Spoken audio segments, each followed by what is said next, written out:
Good afternoon, everyone. Hope your week's gone okay. Today we're playing Elden Ring again. As one might assume from the trend of this. Anyway, words are hard. My mom took a trip to visit her sister, and so being the unemployed and locally housed child, I volunteered / was voluntold to help take care of her plants in her garden while she's gone. That took 2 hours today, and 2 not a long time, and I am wiped. My back hurts, my body hurts, it sucks. So I'm a little tiny bit tired and a little tiny bit grumpy, but hopefully it's gonna be fine.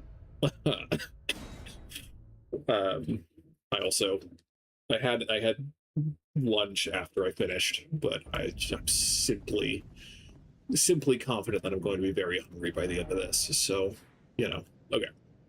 Anyway, today we are entering the Mountaintops of the Giants. I forget. I thought that the steeple sword was on this stretch, so we'll see if we find it.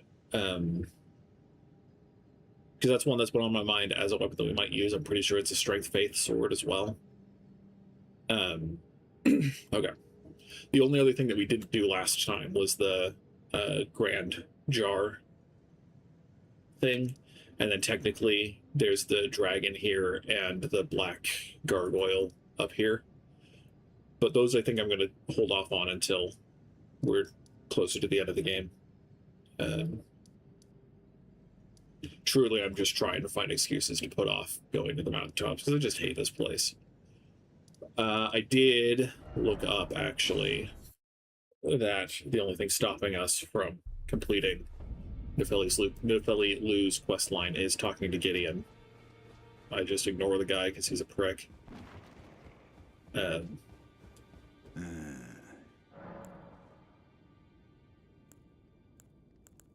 If you're heading to the Forge of the Flame of Ruin, in the snowy mountaintops of the Giants, you'll need to find the Grand Lift of Rold, beyond the Forbidden Region. Or go if you would. Take no heed of cardinal sin. The Two Fingers lost their purpose a long, long time ago. There are 4 more demigods, Nicola of the Haligtree, his twin, Maluna Princess, and the one Rani is said to have cast aside her grace. So here at the Hold, if you should learn any, I'll trade your findings. We both desire to stand as such. Find the elf. She hides in a sheen. Yeah. Okay, well. I hope I didn't mess that up. It was a quick glance that I took. But it said after defeating Margit is when it's... In this ash, it reminds me of my first... the only reason I'm really concerned is that it's an ancient dragon smithing stone. And, there's a finite number of those, so it's good to get them all. Well. Okay, well.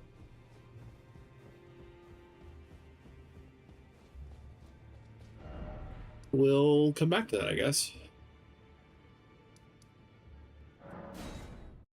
We'll come back to that before we set the Erdtree on fire, because I'm pretty sure that's going to be a... That's not what I wanted. It's going to be a turning point, because at that point Gideon leaves and goes to the friggin' capital. Okay, I know there are a couple of items scattered around this stretch, but I don't remember there being too much beyond that. I thought there was something in here.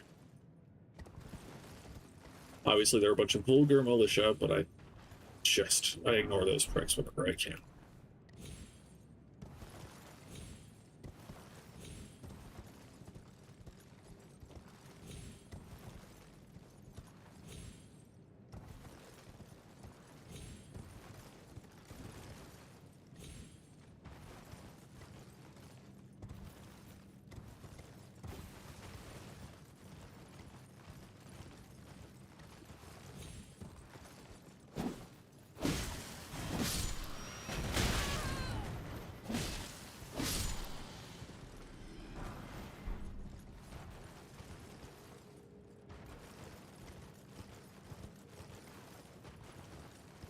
there is the black gargoyle on the way here. And, you know, if I had $1 for everyone who made fun of me for actually fighting it compared to just running past it for the Grand Lift of Rold, I'd have at least $3. Okay.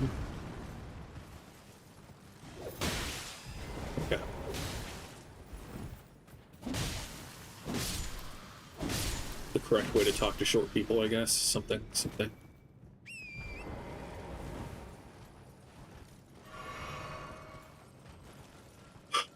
My understanding, there was a patch today in preparation for launching the Tarnished Edition on PC.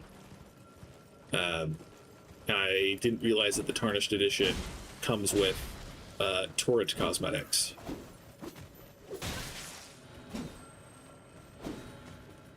And so, that was so dumb. That's the only reason that I would actually be tempted to buy the Tarnished Edition at this point, because the armor's cool. Like, the Lucatiel armor, I'm pretty sure Lucatiel gets an armor set. She's pretty cool. But other than that, it's like not worth $10 to me. I'm pretty sure none of my Steam family members are going to buy it. Yeah, buy that DLC. Because none of them bought the Shadow of the Erdtree either. But yeah.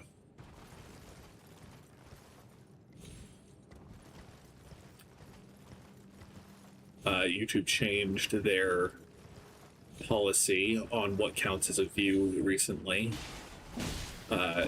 So that numbers are going to be inflated like other social media platforms. Since basically everything is a view. It's fine. I'm not going to lose much if I do die.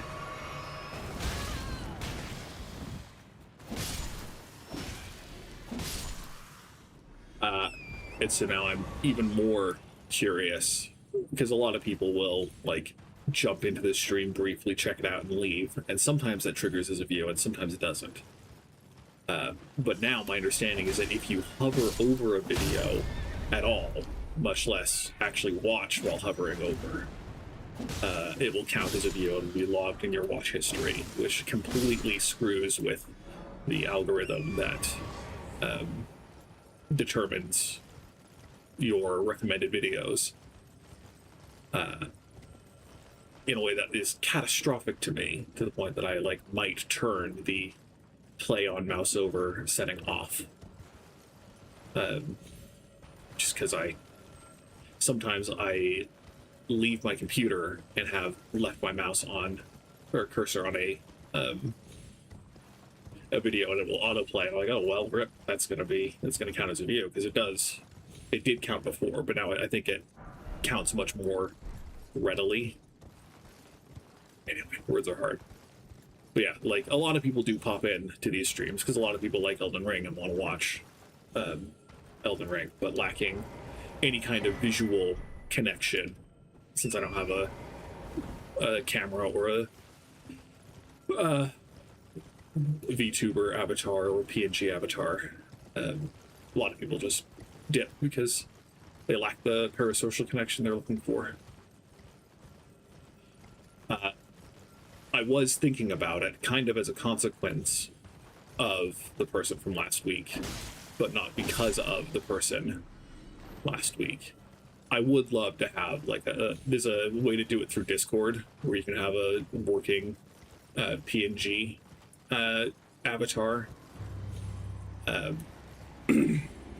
And I had some fun ideas. I am not physically, visually, artistically capable. I won't say I'm not creative visually, because I think I am creative. I have good ideas visually. But I have not practiced at all with art of any physical kind. Do a lot of writing, do a lot of reading, do a fair amount of video editing, but I don't do drawing art. And so at some point I would like to have a PNG tuber avatar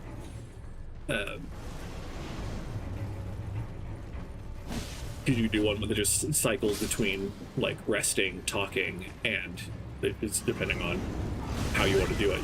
The one that I would think is having a like peak the mic setting that plays when or displays when you do something loud.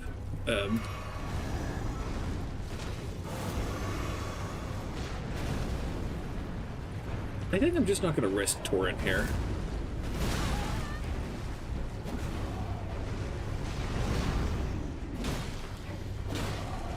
I like Torrent in these fights, but if I get knocked down, that's the end, and so it's not worth the risk, I don't think.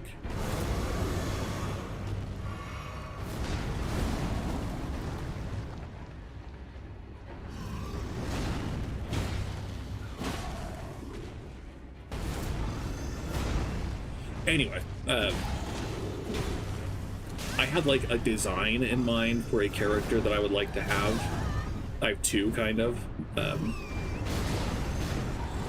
There's the profile pic that I have is from a storybook. It's art from a storybook, and having a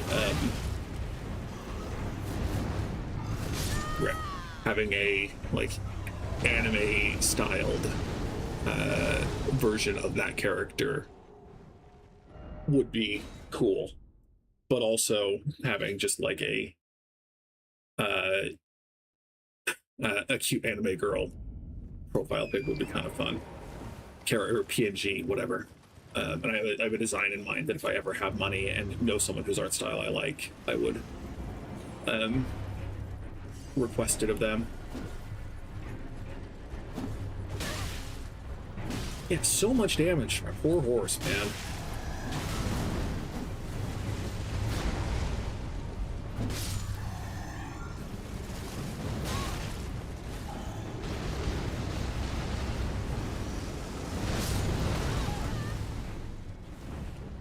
Anyway, having a basic version, and then I don't know how hard it would be to swap between a different set, but having a set for basic gameplay and then having a set for when I want to rant about something or explain something, have it be a little scholar version would be really fun.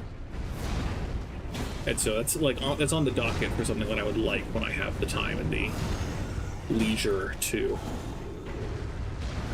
think about something like that. When I say time, I mean when I'm not supposed to be looking for work, when I have the time that is not better suited to other pursuits, because obviously I have a lot of free time when I'm unemployed. But anyway, come on. No, you prick. Bastard.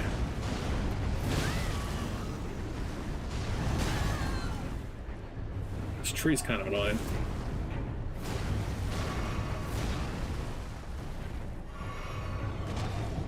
I hate the form. I hate the form. Or Twin Blade, I guess. We'll just, yeah.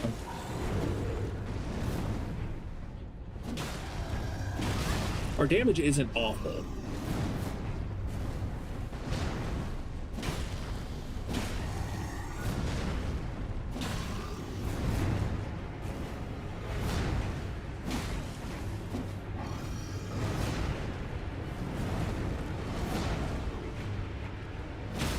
And it's not like we're taking too much damage either. I doubt we're going to be able to bleed a gargoyle. Crap. Crap! Oh, Black Flame is so annoying. Okay.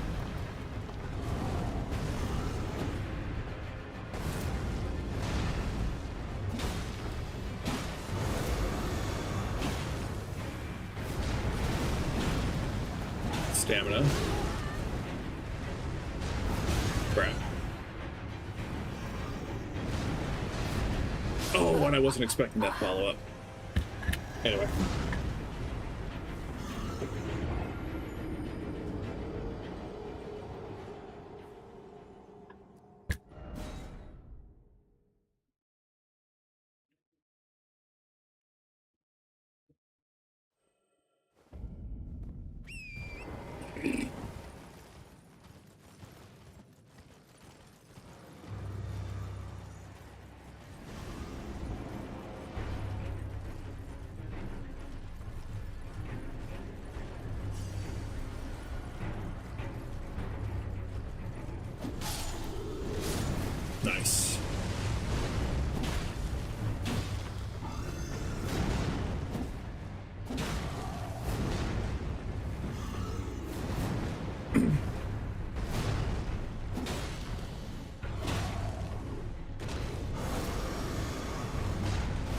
Yeah, it's not a very long range area of attack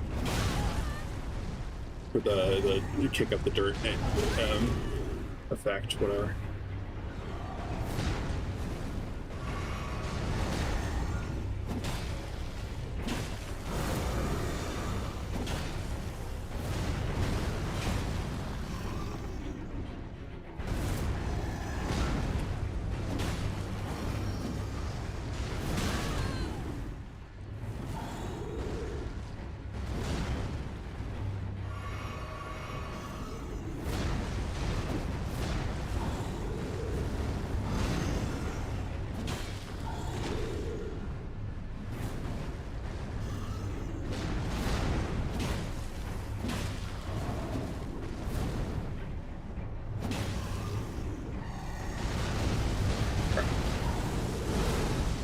Wow!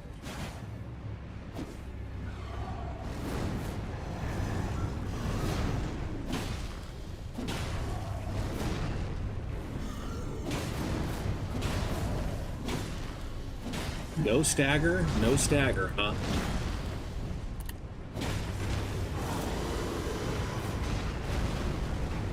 Let's get our stamina back.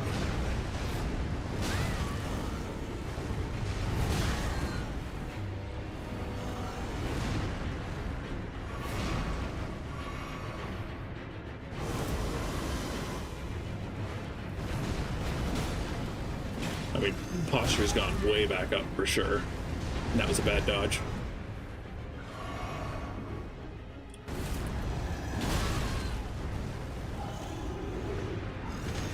Okay. Sure. I'll let you clip into that wall there, not hit me at all.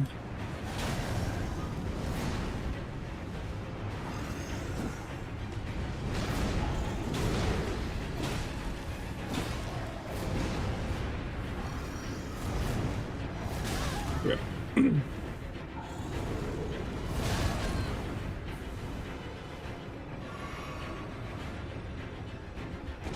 Come on, fam.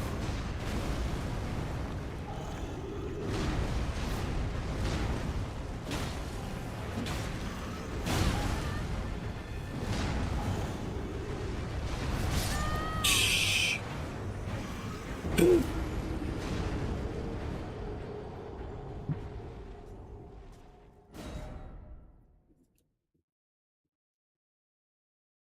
Gamescom opening night live happened Tuesday. Falls in the solid like 7 out of 10 category of shows. It could have been significantly cringier than it was. That's the weakness of any given video game centric presentation show, is that it's very easy to devolve into the cringy. This one, like, it was fine. Jeff Keighley, as always, is just late to the party on any actual conversation about trends and social issues in the video game sphere. His sponsors don't allow him to say anything until it's fully mainstream to do so, because that's how money works, that's how capital works. So yes, layoffs are still a huge issue, yes.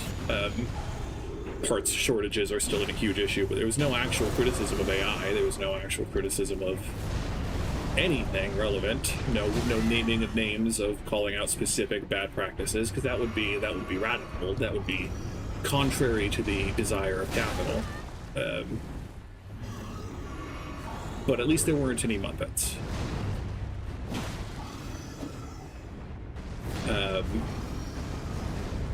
Of all the things that they could have picked for musical performance, Eugenics was not what I thought they would. I haven't played Eugenics. I didn't know that there was, like, music. And the song that they picked was entertaining. Well performed, I think. It seemed like, I don't want to assume too far at least, but it seemed like the singer wasn't necessarily accustomed to live performances. It felt like she was like running out of breath, because it's exhausting to sing and be present on a stage at the same time. So that was my only criticism. Otherwise, it sounded really good. And then, like, there were a couple of interesting games. There were freaking... We'll see if the name of the game comes to me, but there was this one, like, survival crafting shooter that looked kind of like Satisfactory, except you're all playing anthropomorphic dogs. Tagline of, like, bred to serve. Brick. Okay, I thought I had lost it there. That looked really good. And, like, aside from the uncanny valley of very, very anthropomorphized dogs that are certainly going to have a great deal of Rule 34 art at some point, it looked cool. It looked really well put together.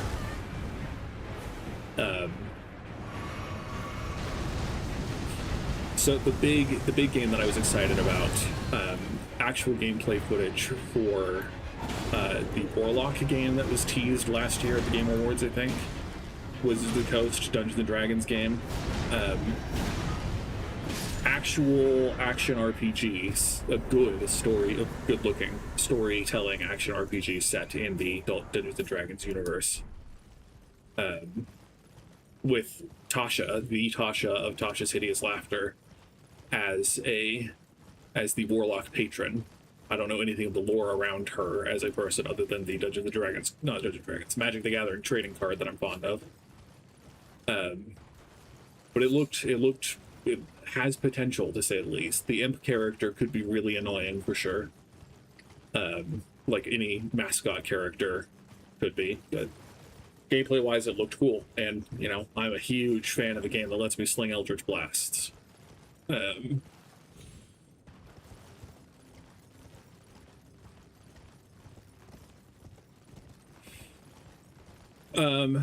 Maggie Robertson as Tasha, which is, I mean, she has a typecast at this point for sure, and I don't think she hates it at all.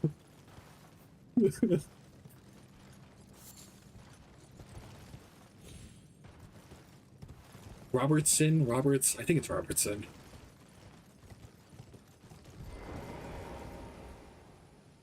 Anyway, so that looked good. I'm gonna hold off on Vigor for now. I think I was trying to get to 36 strength for something. The Avatar hammer thing.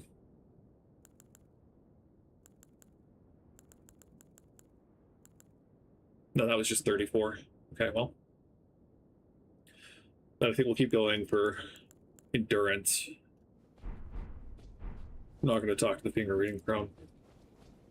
There was a lot of furry representation in games announced at Gamescom.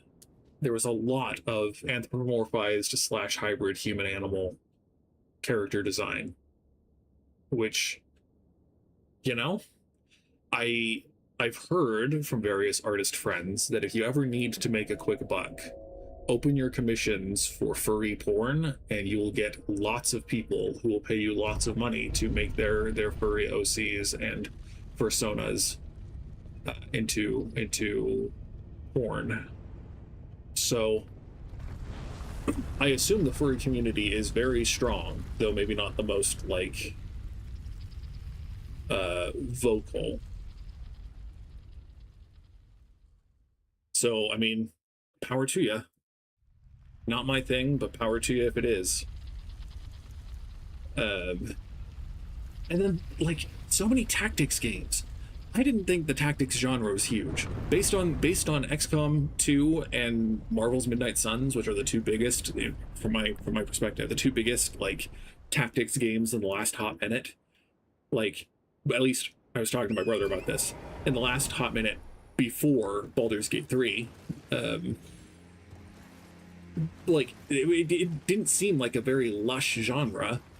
Fire Emblem Three Houses was popular because it was a tactics game, but also because it was a dating sim with lots of fun, charming, attractive characters. So, like, mixed reasons. And Fire Emblem Engage wasn't that huge either. or wasn't that huge, period. Not either, because Brazos, again, was pretty freaking big. So it's just interesting. It's just interesting that so many people are trying to do tactics games at this point, with all sorts, and like, it's kind of a safe bet. It doesn't cost much, I don't think, especially compared to making like an action RPG or whatever. Like, you don't have to do, you have to do systems, but systems are pretty, because systems are spreadsheets, not like VFX. As long as you have okay VFX artists as well that can do canned animations for attacks, then like, I assume it doesn't take that much to make a tactics game, but making a good one is a whole nother deal. Finally, we meet. Note the way he's holding his eyes. Who would be Lord? Oh my. Why the long face? I fear that you were previously acquainted with this vessel. Well, that is most unfortunate. For he is dead. As for his flesh, he gave it to me. Shabriri, I hope you can make your peace with that. You were about to sacrifice something precious, the life of a fair maiden, that you would toss into the fiery forge, only so that you may be Lord. What a horrible thing to ponder. Your ascendancy requires her sacrifice, whether she wishes it or not. But how would the Lord, crowned so, be looked upon? Chosen, tarnished, and would-be Lord, dare to tread the path of true rigor, spare the poor girl, and singe your own flesh in her stead. If you are prepared to show resolve, and attain lordship through righteous hardship, then heed the words of I, Shabriri. Chosen, tarnished, and would-be Lord, descend into the depths far below the Erdtree capital. Seek audience with the three fingers and the flame of frenzy. If you inherit the flame of frenzy, your flesh will serve as kindling, and the girl can be spared, setting you on the righteous path of lordship, the path of the Lord of Chaos. Burn the Erdtree to the ground and incinerate all that divides and distinguishes. Ah, may chaos take the world. May chaos take the world. Yeah, so there's that. My first playthrough, I saw that, I was like, wait, sorry, I don't have to burn Melina? And went in, dove into the Flame of Frenzy route. I was irritated because the inability to just voluntarily burn yourself compared to Melina without the Flame of Frenzy, and the same reason that I don't like narrative games like Detroit Become Human very much, where the meaning of words is jumbled and not necessarily indicative of the outcome of conversations, for lack of a better term. Like, the outcomes of this game are set clearly in the first place, so it's not like it was a huge shock that you couldn't go burn your own flesh because you would die and you wouldn't be able to become Elden Lord. But the narrative associated with the implications of doing one or the other was frustrating, because obviously Shabriri's version of righteous lordship is very different than anyone else's. But anyway, I was irritated because Melanie kept saying, no, this is a bad thing, don't do this. And I'm like, girl, I want to save your life. And then consequence of burning the world, and then the we can say ethical, or we can say ecological even, consequences of Flame of Frenzy ending that Melina is very adamantly against.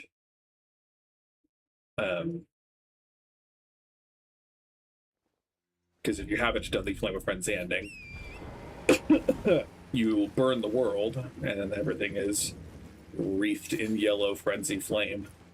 And then, in the ashes of the capital, Melina opens her left eye, her right eye, I guess, and you see a black iris, and she promises to hunt you down. So there are clearly ramifications to frenzy beyond just insanity, beyond just mental undoing. And it's simply, I wish the DLC had addressed that in the slightest. We got Midra's Mance, but other than that, that wasn't like a... that wasn't informative, it was just cool. Anyway. So yeah, I'm currently grappling a little bit with what I actually want to do, progression-wise.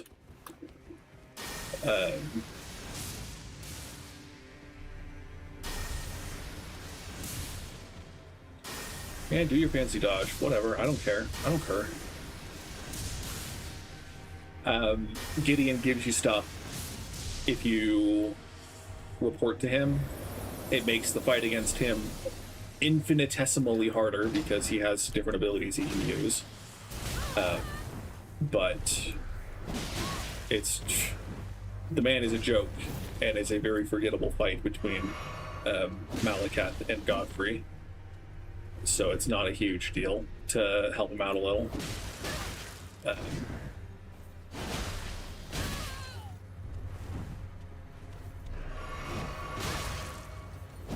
So I'm considering whether I want to go do, whether I want to try to go do Haligtree and everything before going to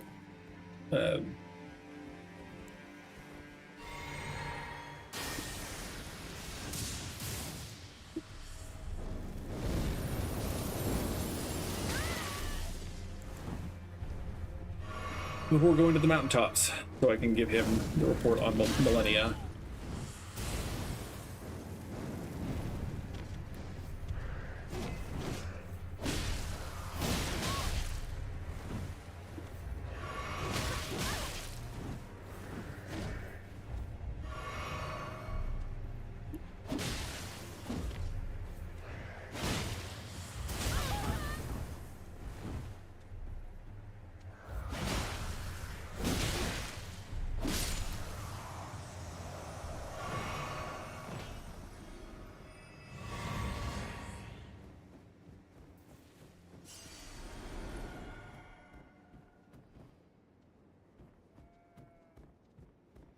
I feel so much more confident this playthrough so far. The last time I was doing this, I was miserable. These guys destroyed me.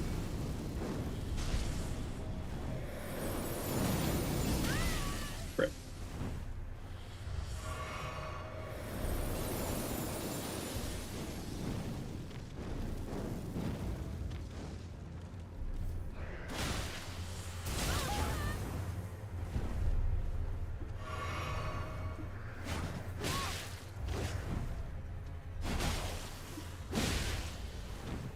And so we're doing okay comparatively.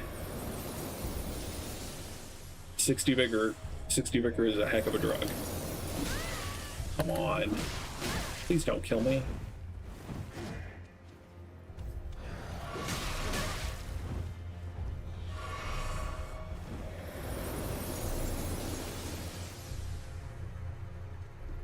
No, buddy, you weren't supposed to join.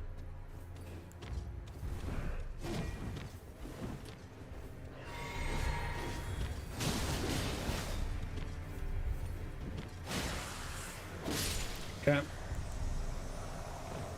Fortunately, I don't think I'm going to get the flask recharge until I beat him.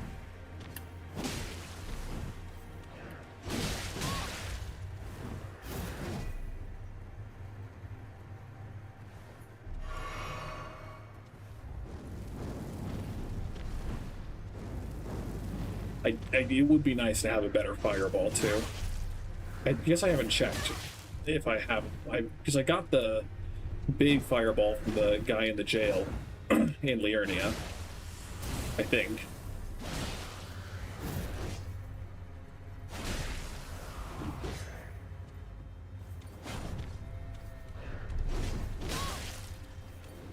Rip.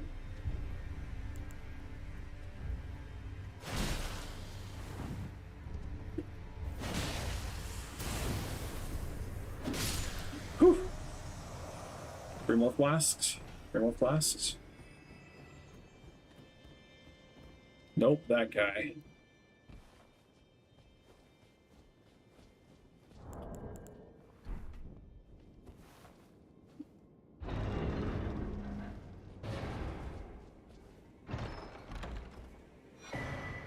That's good. I never actually remember where any of the smithing stone bell bearings are, bar 1. Well, any of the bell bearings. We can just call it any of the bell bearings, except for 1. And so it's always a pleasant surprise when I run into one, and it helps me feel happy that I'm not going to miss anything.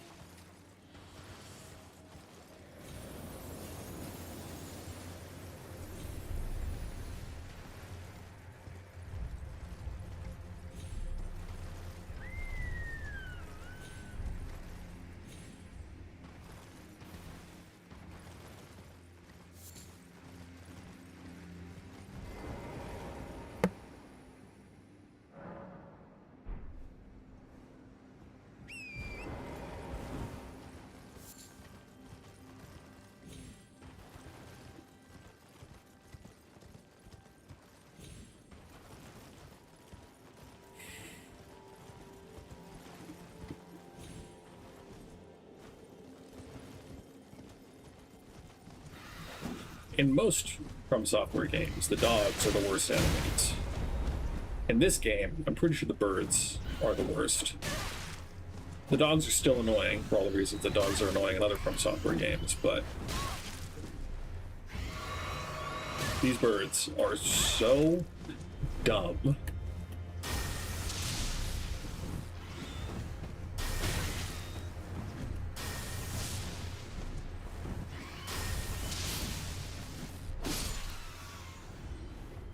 They're hard to lock onto. They're fast. They're hard to hit in general. Just the worst.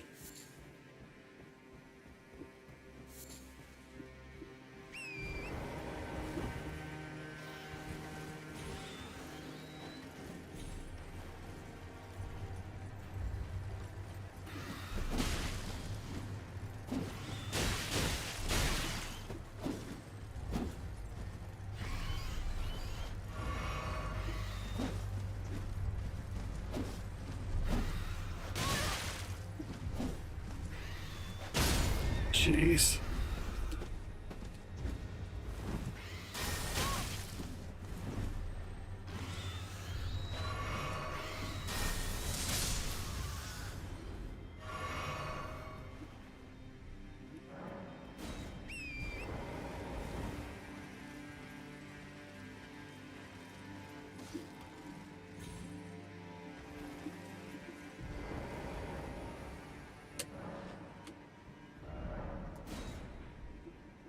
Yeah.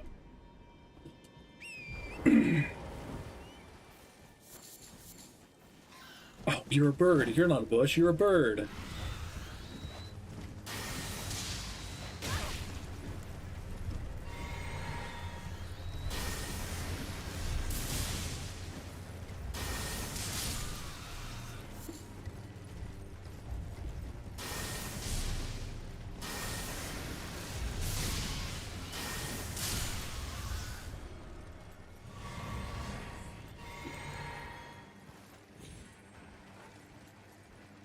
Okay.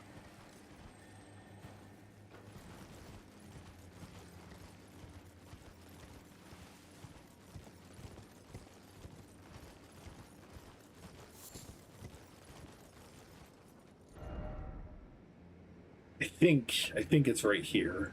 I think that's where the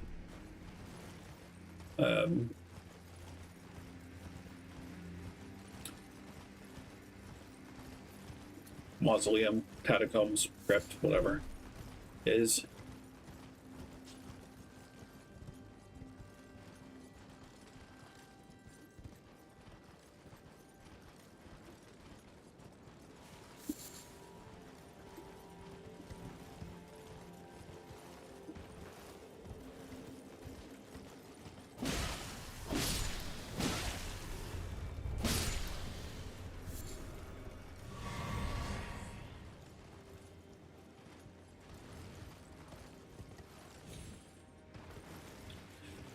There was a scarab on a tree that looked like it wasn't just a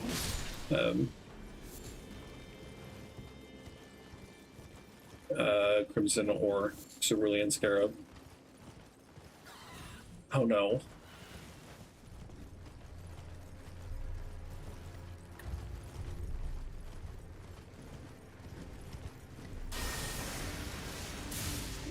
Come on.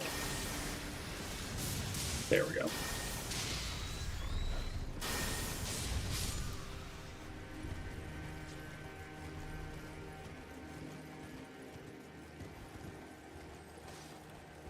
No, that's just a cerulean scarab, I think. Maybe?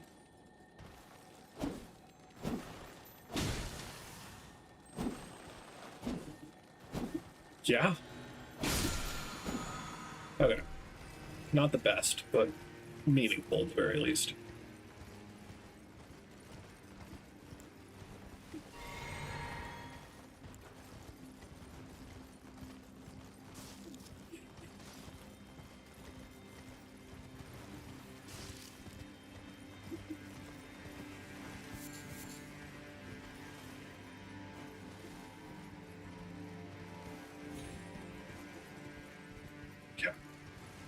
Anyway, so there's a site of grace just across the bridge here, but crossing the bridge twice is kind of a pain. So let's go down here first. Suffer through this catacomb that has Erdtree Burial Watchdogs as base enemies. You think it gets too much hate, Left No Crumbs? I don't think it gets enough hate, but that's just because I'm a spiteful person. I don't like this place.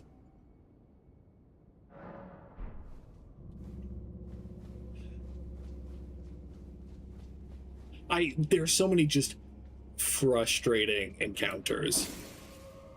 There's the Deathrite bird. I think it's the first Deathrite bird you encounter. It's annoying. I don't like it. It kills me a lot. The Tibia Mariner is small potatoes.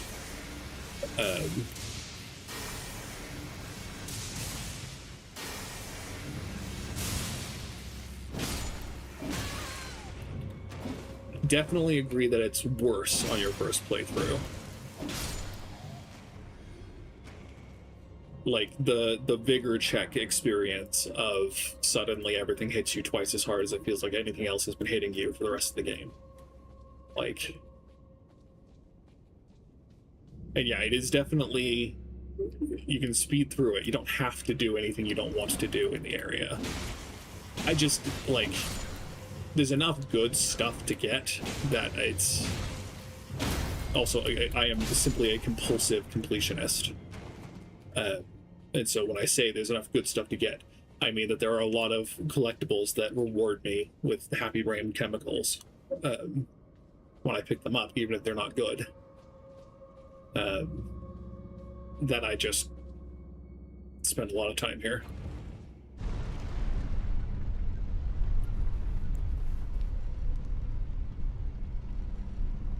And yeah, it definitely has a lot of good smithing stuff. No. That's fine. We're sending this lift up anyway because there's, surprise, surprise, another lift underneath.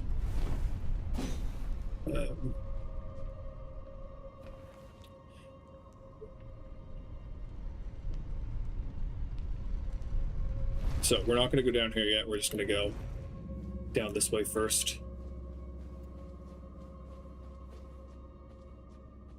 Yeah, in my Farum Azula is what stunted my most recent playthrough to the point of I haven't finished it yet.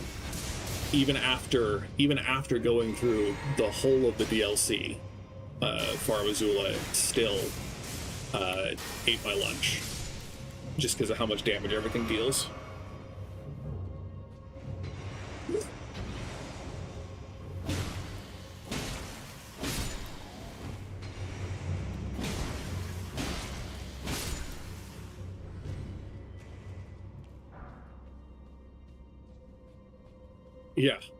Yeah, and like especially the run back to Placidus Axe, it's not like it's arduous by any stretch, but the one in 20 times where you miss a jump and you die on your way just because you stumbled off the crumbling bits of Crumbling Farum Azula, it just feels bad. It just feels bad.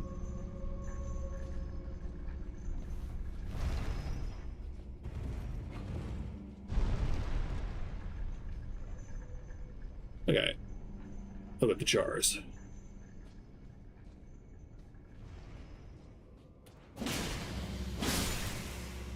Yeah. There, and like, okay, so the misbegotten, Leonin misbegotten especially, but misbegotten enemies in general, they have a very like swoopy attack pattern. They have big wind-ups, they have big animations, but the Beastmen have that, but they dodge with their animations. Their attacks tend to get out of the way in ways that are annoying and frustrating to fight.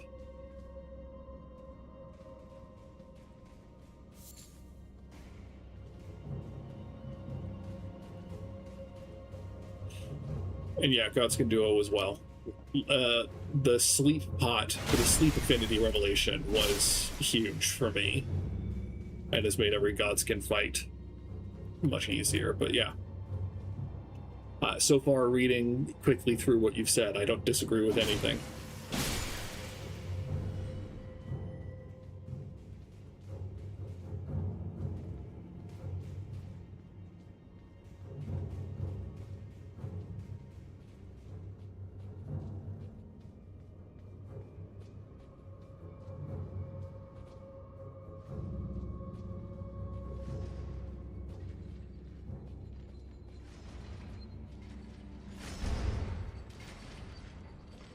Oh, can I not lock onto you until you activate?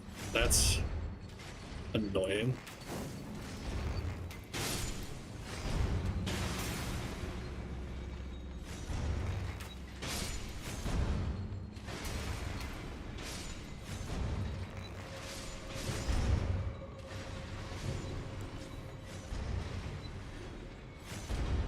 There's there any side paths on top of the blades, so let's just go through. No.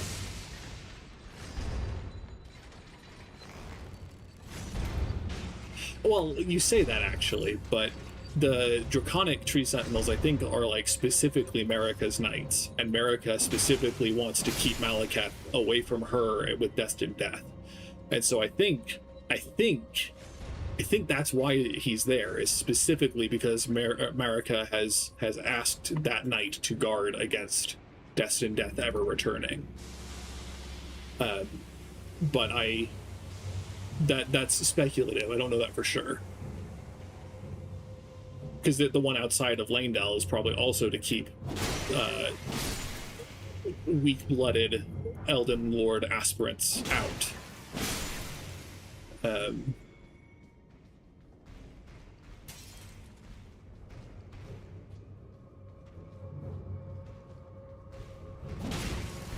Because I thought Marika was the one who separated Destined Death from the Elden Ring, and that was part of the blasphemy that she committed, that certain people are upset with her about. But that I don't know for sure.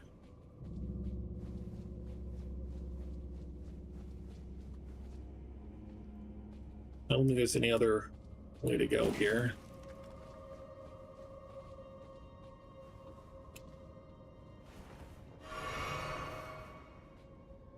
Sure, sure.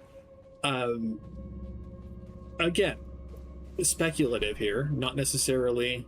Your frustration is certainly valid. Whether the arguments you're making for it are valid or not, the frustration is real, and I get it. There could be specific things that prevent Malekith from leaving, and it is to prevent other people from coming in to free him. Pax Melchizedekis is not my name. Not that I would wish it were, but okay, so trying to bridge different parts of my identity / fandom, because my gamer tag for most of my life has just been Yoshi with an umlaut on the O, which is cute, but not distinct and not memorable by any stretch. And so Pax Melchizedekis is a okay. So I grew up religious, I grew up Christian, and in there's a book that I'm fond of called The Alchemist by Paulo Coelho.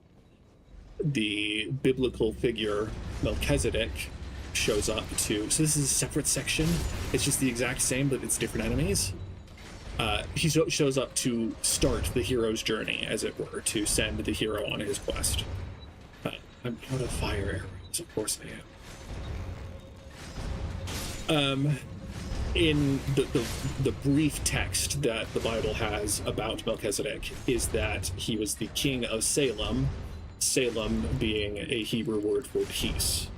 And so I also took Latin in high school.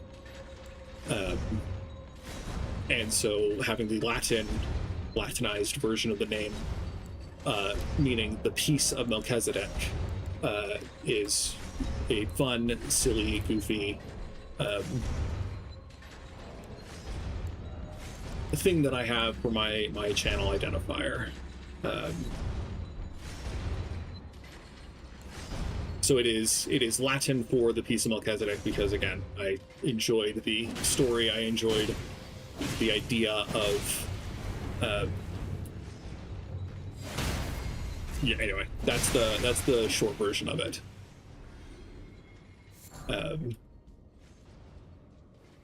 I like books, and there aren't many book characters specifically that I would want to identify it as. So having, and like, The Alchemist itself is like not problematic, but it's not like it's the greatest book ever to try to like build your identity around. It was something I read in my last year of high school, and I thought, wow, this is at least heartwarming, if not meaningful.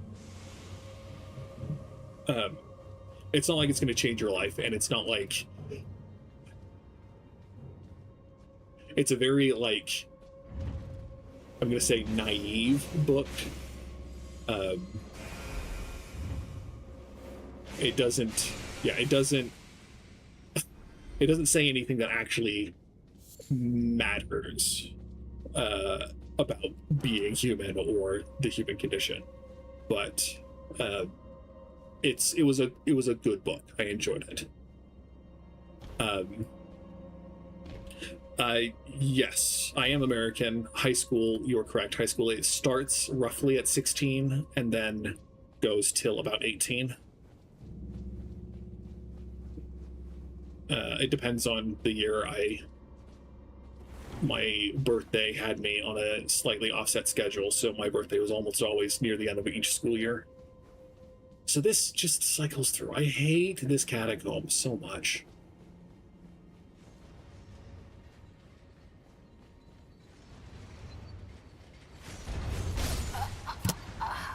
I even thought, that's gonna come down soon, right? I can make it.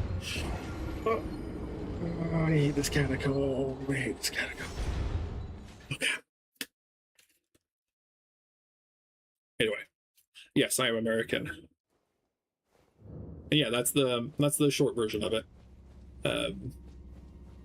It's just goofy.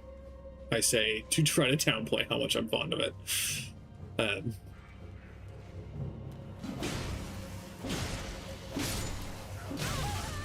I want people to think it's cool, but I can't actually imagine a world where people do think it's cool.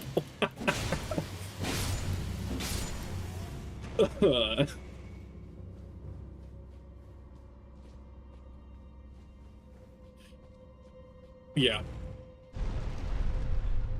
And like, the first 5 were pretty cool. The first 5 were cool. Like, if there was a local map, I would probably care less. I would probably be less frustrated. My vigor is at exactly 60.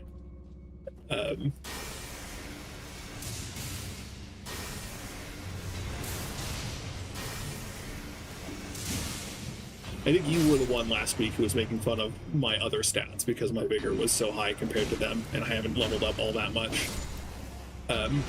Which is still fair, but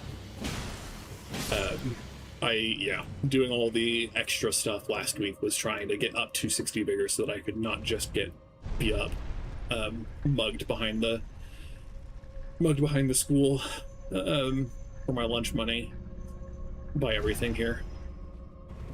And the mugging is commencing, but at least I have a fighting chance.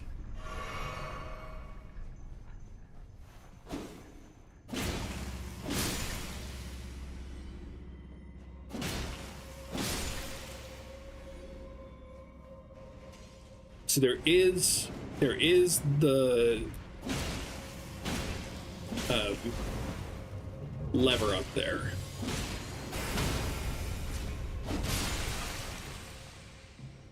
So presumably there are just 3 cycles of this.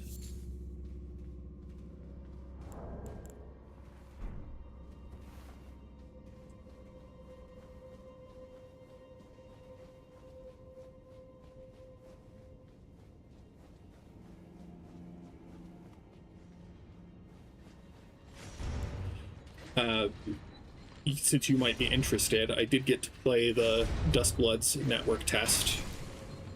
And it was, you know, with the lens that it's so not my kind of game, I think it's really cool. I think it's, honestly, there's a large subculture of people who like From Software multiplayer, PvP. There's a large subculture who really gets off on it. And I think it's a really interesting way to acknowledge those people. Because I thought it was really well made and well designed, and the characters, the runs that I did were cool, etc. Like, it wasn't bad. It wasn't, and the netcode, as I saw in my experience, there were no disconnects. There's a little bit of latency, but not anything bad, and my internet's not great. So anyway, long story short, I think you and I were having a conversation at one point about the likelihood of people playing Duskbloods. I still think it's not that likely, but I agree that, like, the Switch exclusivity sucks. But I thought the game itself was pretty good. So anyway, good night. Enjoy. I'm glad that you find comfort somewhere on the internet. I'm glad that I can provide it.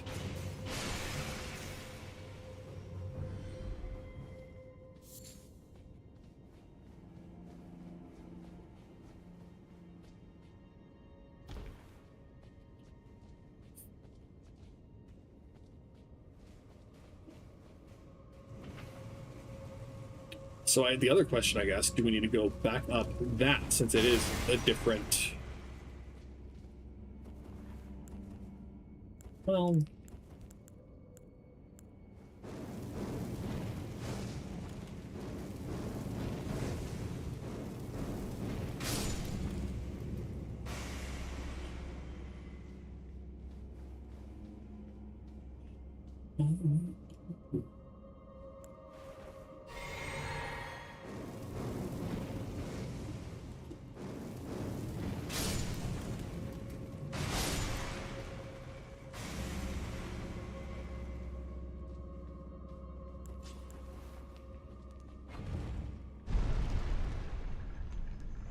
Ah, maybe.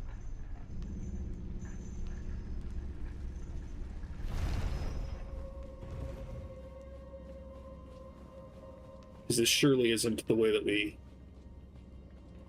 came up.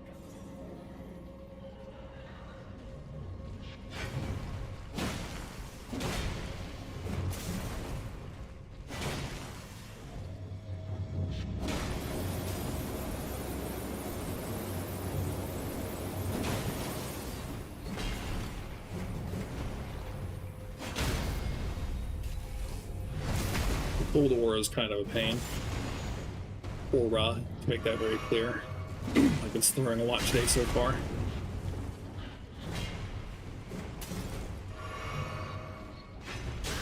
Oh, come on. That was a cool jump. You could have given it to me. It was fine.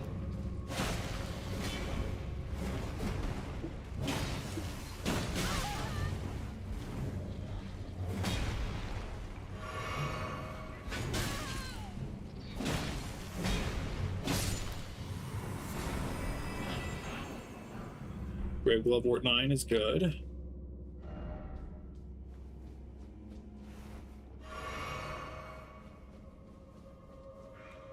Oh, there were people here. That's funny that they're programmed not to attack until you come back out. Or I just missed them somehow.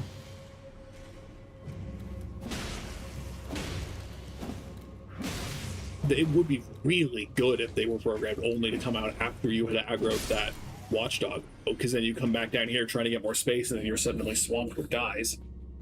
That would be tricky and mean and exactly in line with the kind of thing that Miyazaki would tend to do. Yeah. Oh yeah.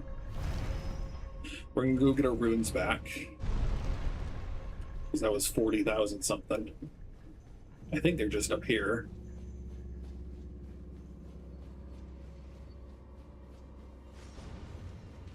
Yeah, so the second time through just loops back to that one room, so we're gonna go down.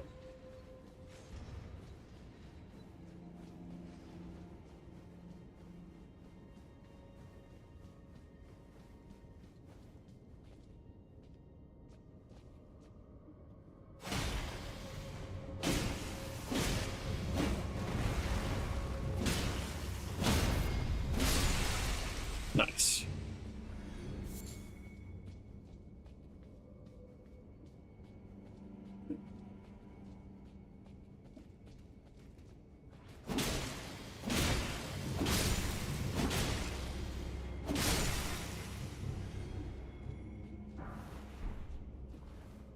Yep.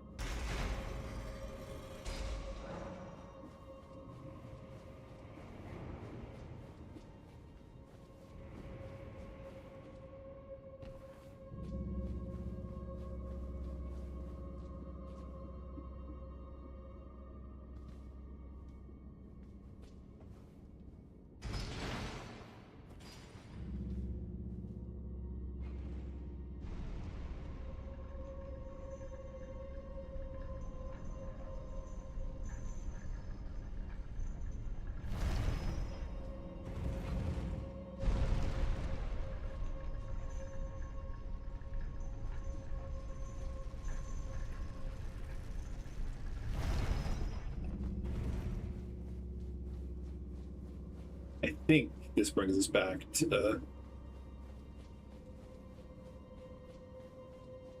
other lift. Yeah. 4 flasks, we can do it. 120,000 runes, small potatoes.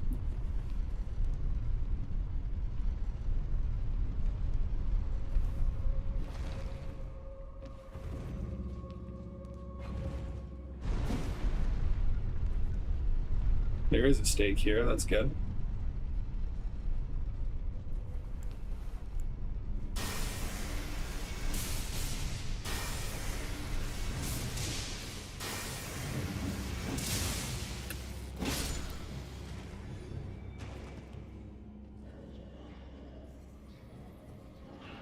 Yep.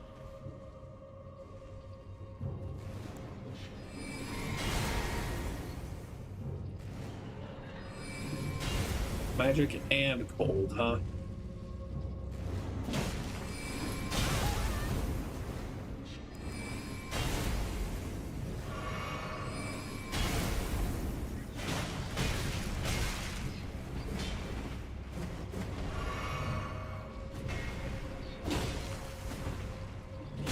I saw this guy. He beat me at least once, and then I ran away, and I didn't come back down this side again. The first time I came through here. I don't know if I've ever actually done this all the way through, because I hate these guys so much, and it's just inconvenient to try to fight this guy every time you come through.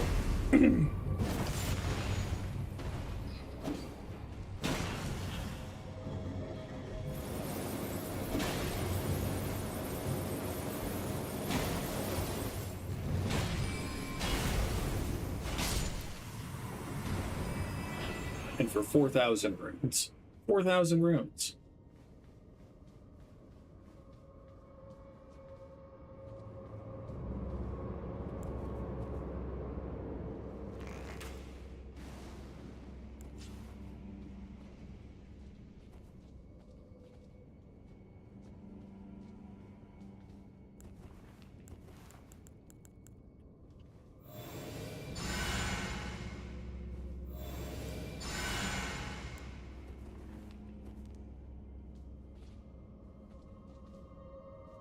Yep.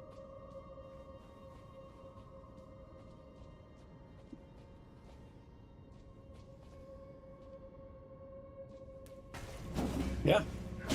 Gotta get up earlier in the morning.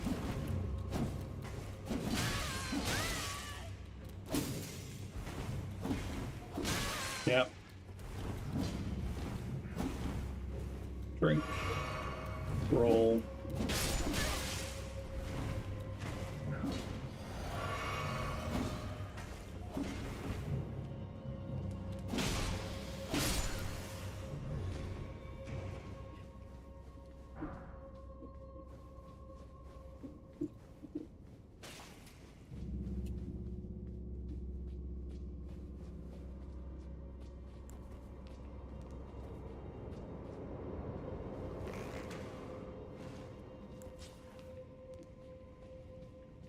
Oh, look, another watchdog.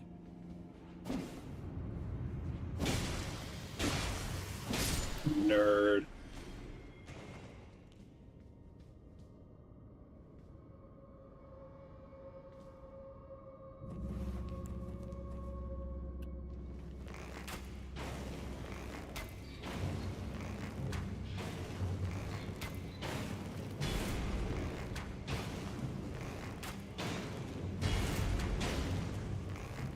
Such a waste of arrows, if we're being honest.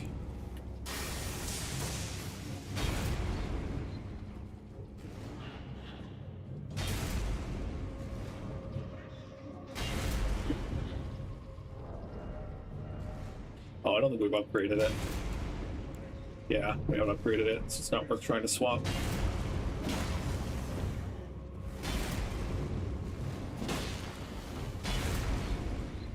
No.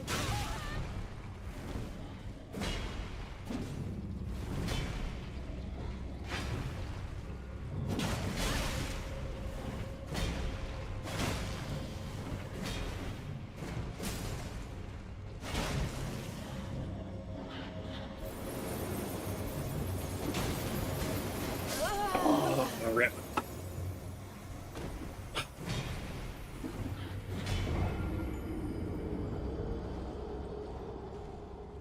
We should be able to go upgrade it after we make it through here, though.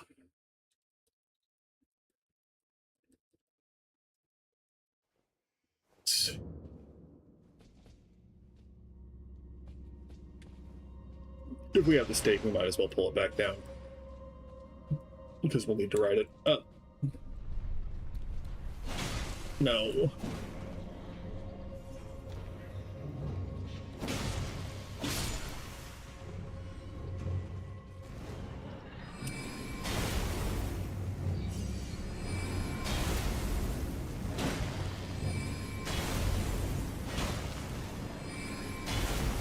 If you get the timing down on that vertical attack, it's the easiest thing to roll through and then get a free hit with. Rip. Hey, we staggered.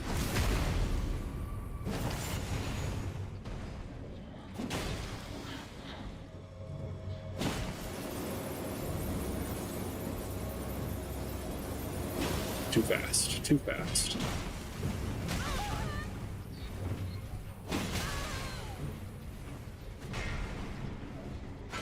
Ah, yes, the classic thrust attack with a blunt weapon. Classic. Ingenious, even.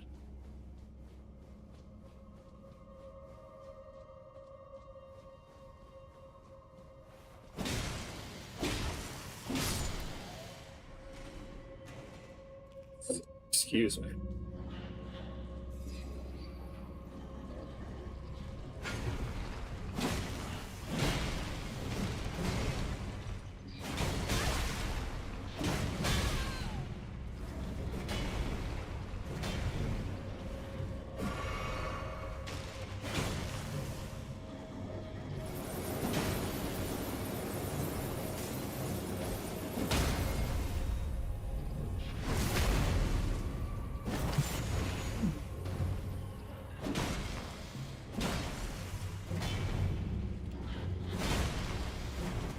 Rip.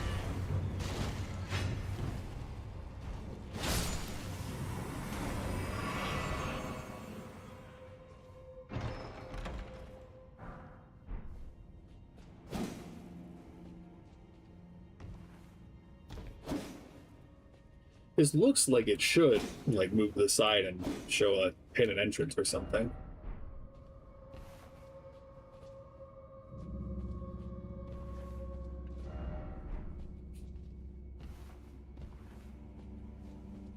As long as there's anything on top of these, so that's a much shorter detour than I expected and much less rewarding than all the PTSD I accumulated attempting to get down here.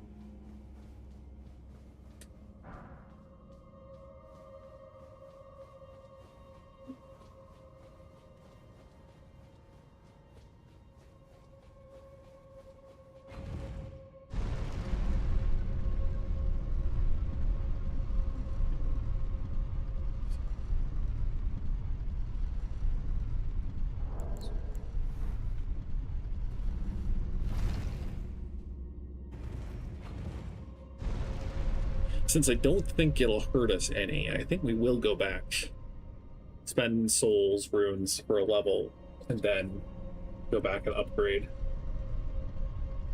a couple of things. Because the boss is just right in there, I believe. Just past the grace.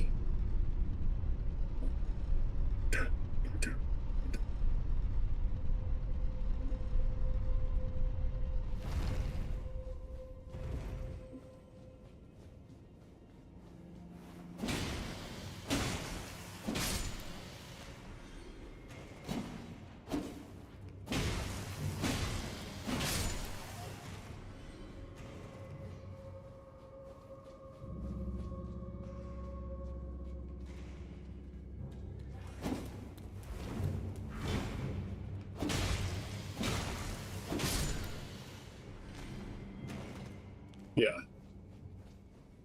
Right? Or is this farther? Is it down? Whatever.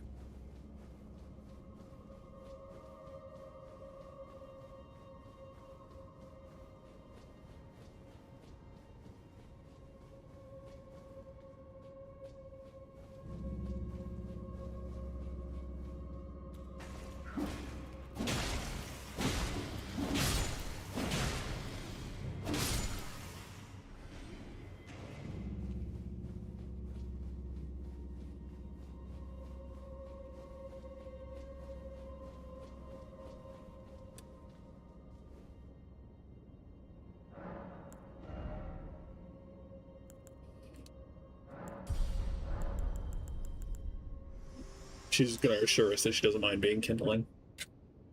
There is something I'd like to say. My purpose was given to me by my mother, but now I act of my own volition. I have set my heart upon the world that I would have, regardless of my mother's designs. I won't allow anyone to speak ill of that, not even you. Maybe not. Okay.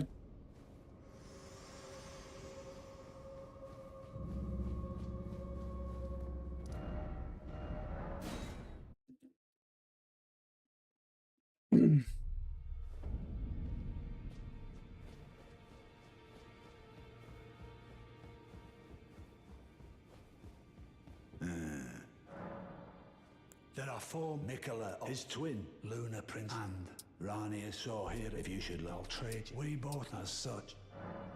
Fine, she hides and she knows that. Okay. Maybe there is some step we're missing.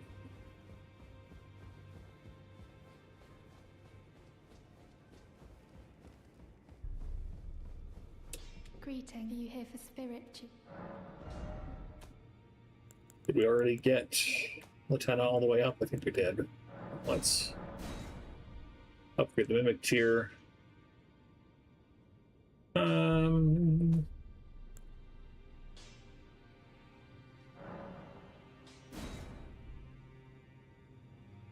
Yeah, I mean, I like my dogs.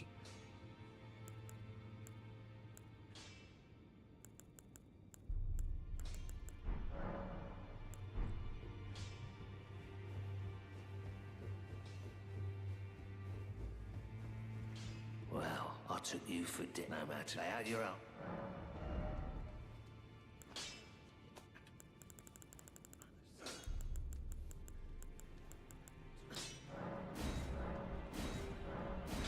I'm low on 1s and 3s, so maybe whatever we have left over we'll go buy those with.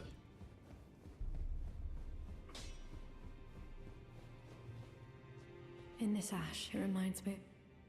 And it reminds me. Yeah, I bet it does.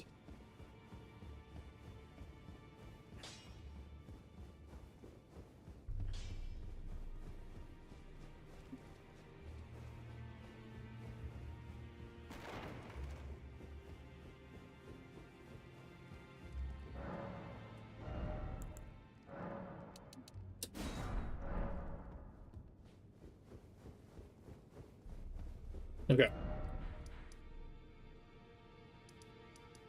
The only reason I would ever consider playing with mouse and keyboard is to navigate the map more quickly.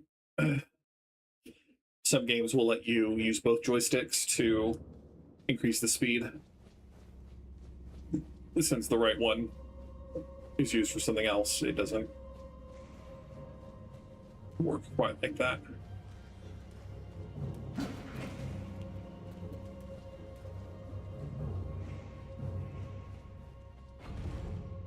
I didn't think that it was down the floor. I thought it was up, but I,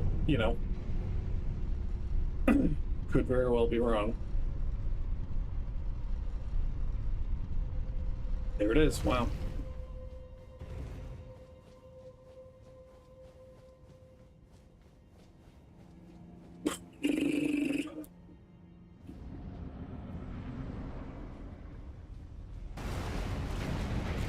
Sure. I eat you for breakfast, bud.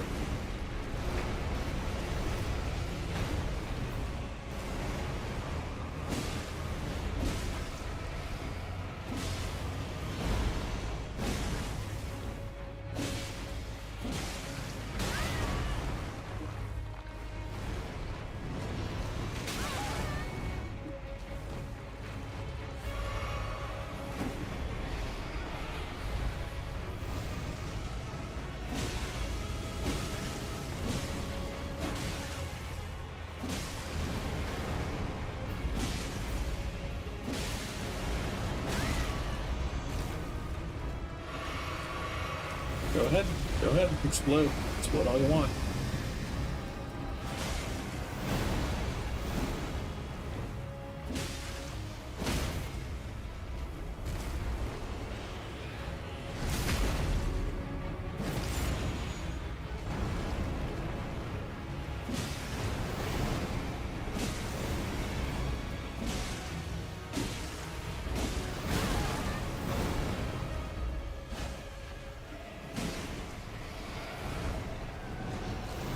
too early. That dodge was too early.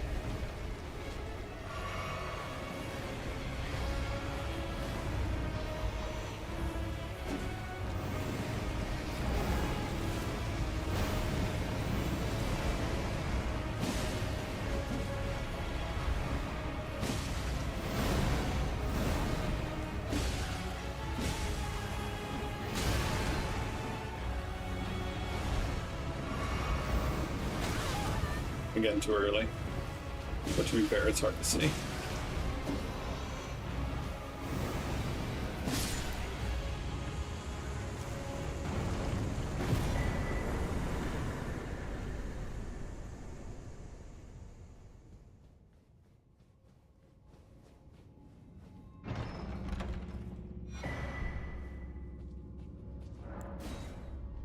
Cool. Yeah, just the inflated view count, pretty noticeable on this stream already. Normally we don't get anywhere close to 34 views, but it's just picking up without seeing any concurrent viewers. So YouTube, congratulations for making your site even worse.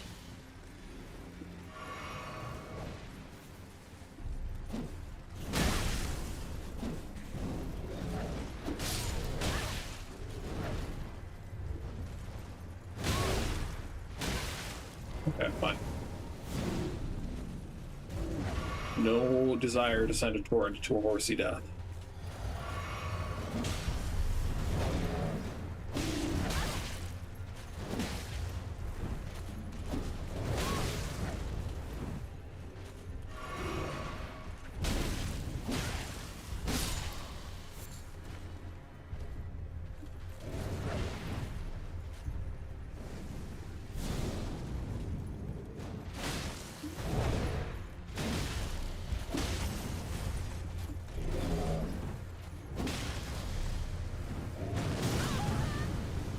Interesting.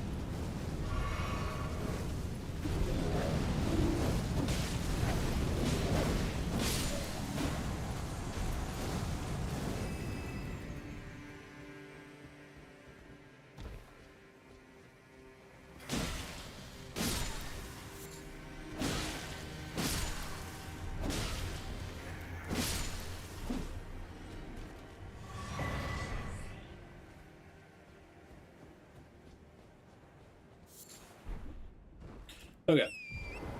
It's usually not very hard to cross this bridge. You just have to be cognizant of the guy over there shooting at you. As long as you're watching, it's usually not too hard to dodge the bolts.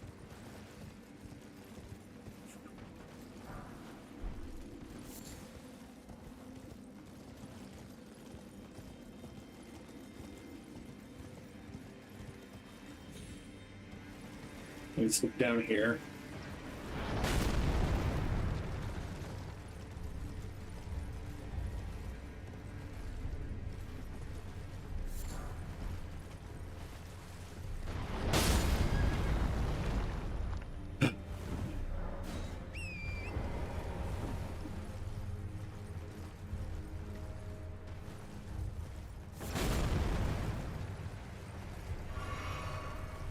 Site of Grace is just a little past that guy, I think.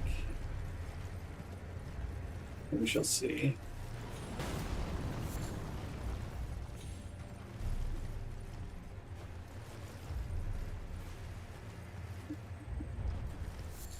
Here, a scarab.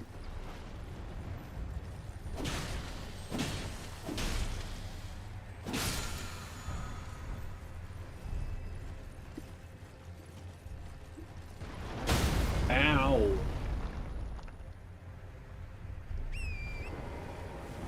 I thought it was on the ground here, but it might be up that ramp that we ignored.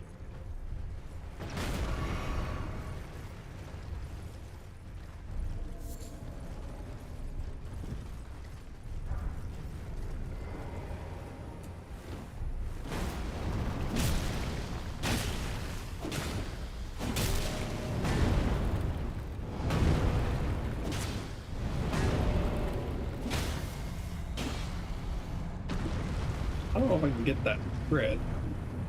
If I can, it might just be the end of me. Kind of hope he would iron golem himself off the edge.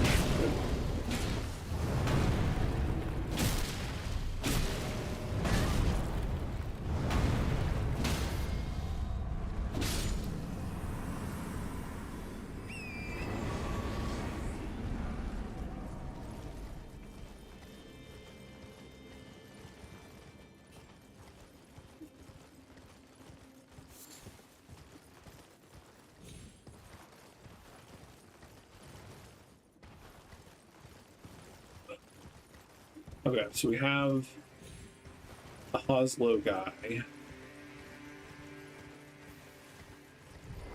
That fight is up here.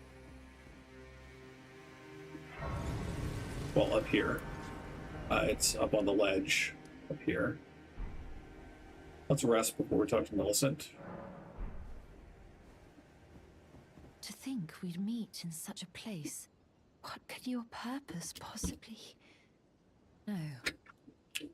I know well enough who you are. And what I know is good enough for me. Call upon me again, in battle, should you have the need. I'm searching for a fort to the north of the ruins. I heard the master of the fort was given a medallion that allowed him to visit the Haligtree. Indeed, I believe that is where Melania will be found. The Haligtree is hidden somewhere in these northern lands. I'm searching for... I heard the These ruins.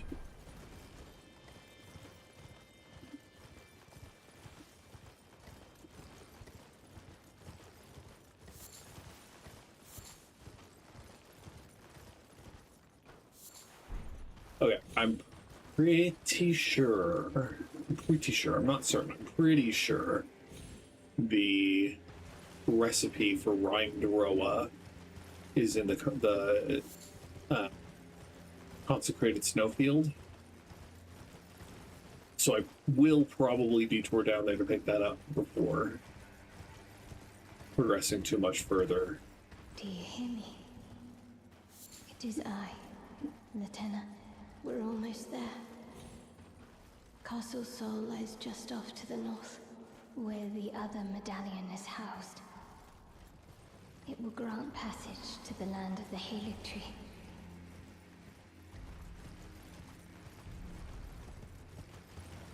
Though, to be fair to Latenna, Haligtree isn't necessarily her end goal, though she might not know.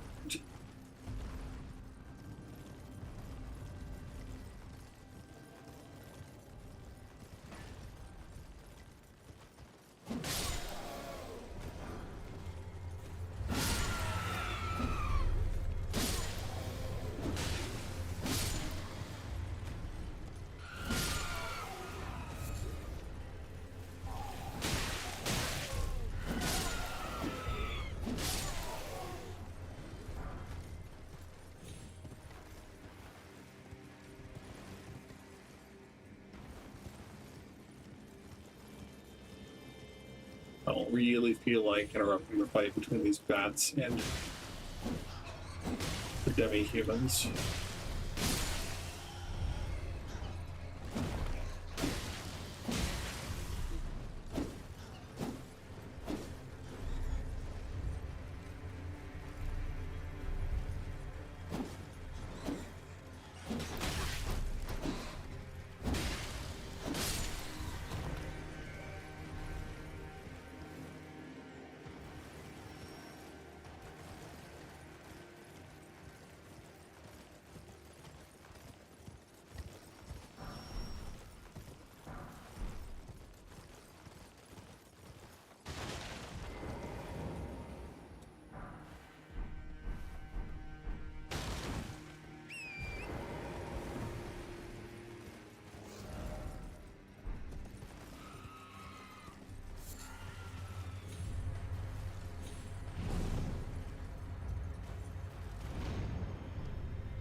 Oh, I think it is just down there.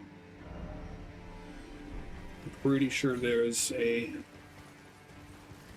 Site of Grace nearby, though. I think there's a Site of Grace nearby.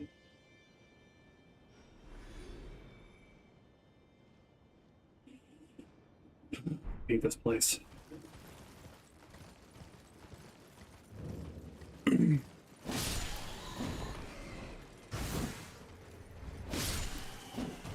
Not that anyone would have ever relied heavily on the jellyfish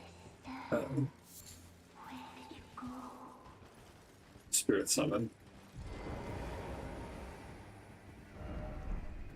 You promised me when we turn 14, we go to see the stars.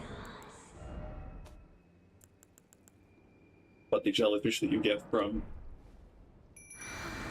Dear sister, Roderica, finally here. No time to waste. Let's see the stars.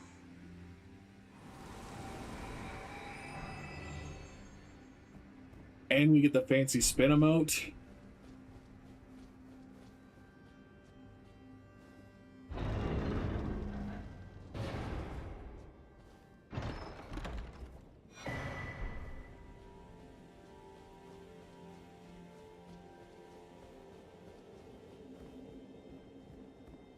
I think that's the main thing in the Stargazer ruins here.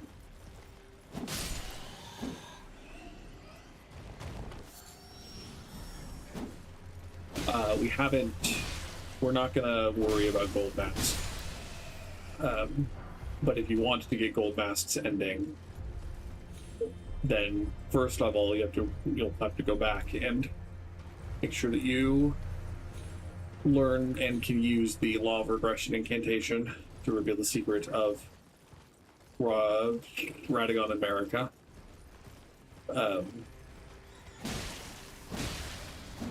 And then once you have, I believe they show up on the bridge that we were just looking at. Corwin and Gold Mask. Corwin continues to have an existential crisis.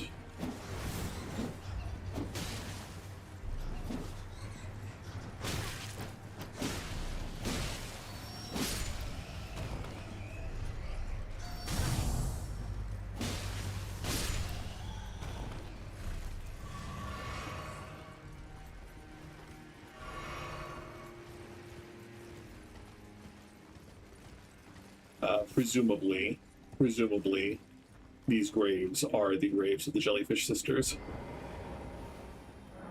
Here lie Aurelia and Aureliette, who never saw the stars.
So, you know how everyone absolutely loved Seath the Scaleless and the path to get to his boss fight, right?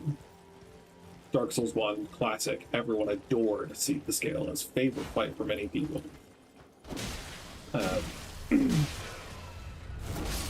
the mechanic revolving around the crystal, what are they called? Caves? I forget what the region's called.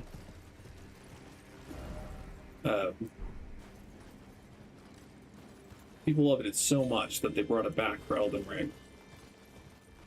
I think there's an Erdtree avatar here, right? Is it one that falls down from the sky, or... Yes.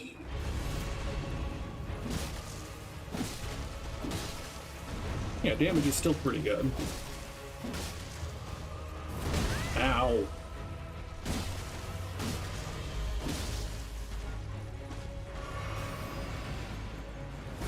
This might be the one that drops the stick.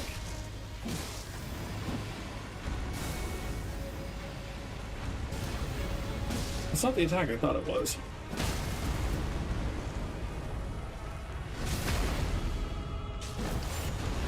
Oh! Oh boy!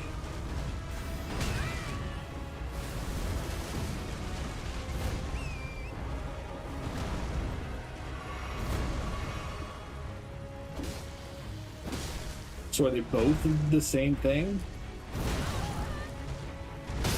Ow.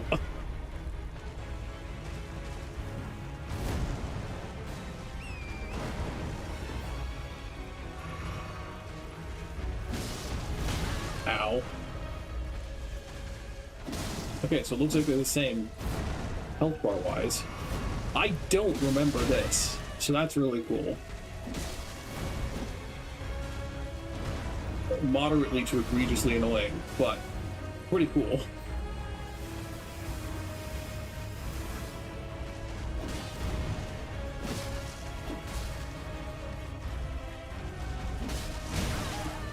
Hey, nope. Oh, bugger. And is there really no Stake of Marika here? No friendly drop to help me after?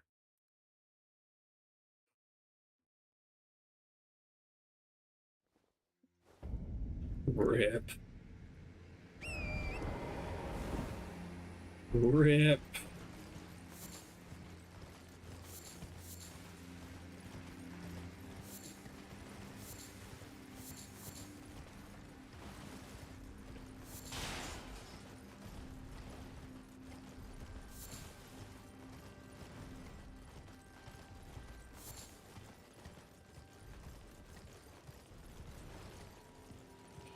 I don't think there was anything too deadly that we had to fight on our way, though.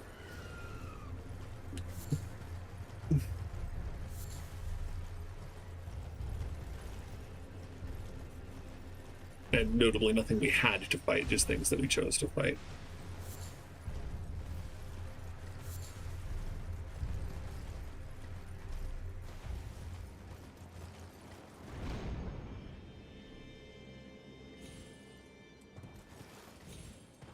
That was kind of risky, honestly. We could have slipped and fell to our death.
Ow. Ow. Ow. Well. Yeah. I've never been able to successfully dodge that attack without either running or being on a horse, so... Yeah, and then... Yeah, whatever. Frickin' whatever. I don't think there's a site of grace inside the tower over there, so I'm just gonna have to try again.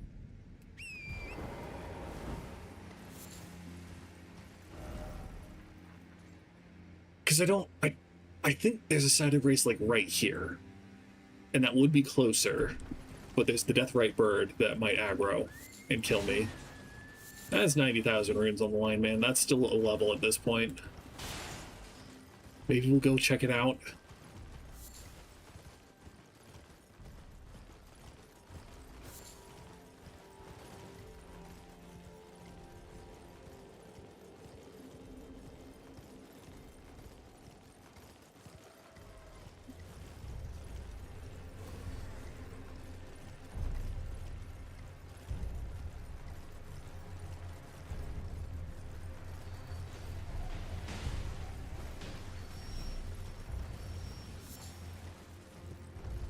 I don't think there's one on the other side of this house.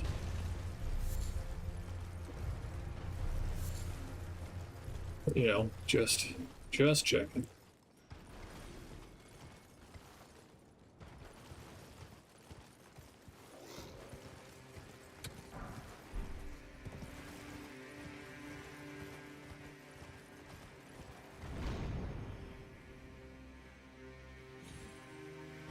There's also, I think there's a Tibia Mariner nearby, at least.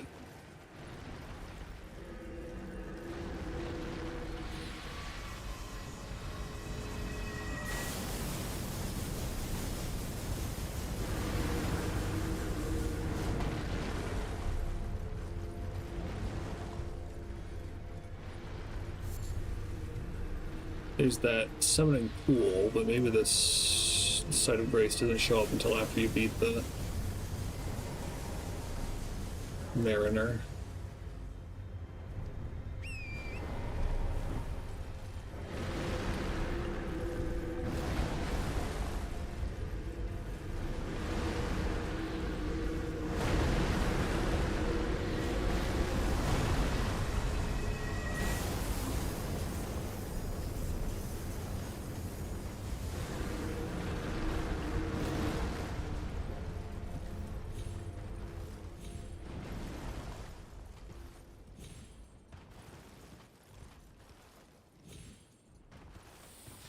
What do you know? We're suddenly out of combat.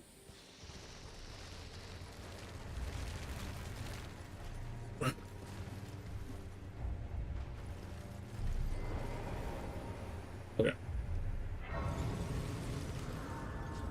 Marginally closer site of grace. Marginally.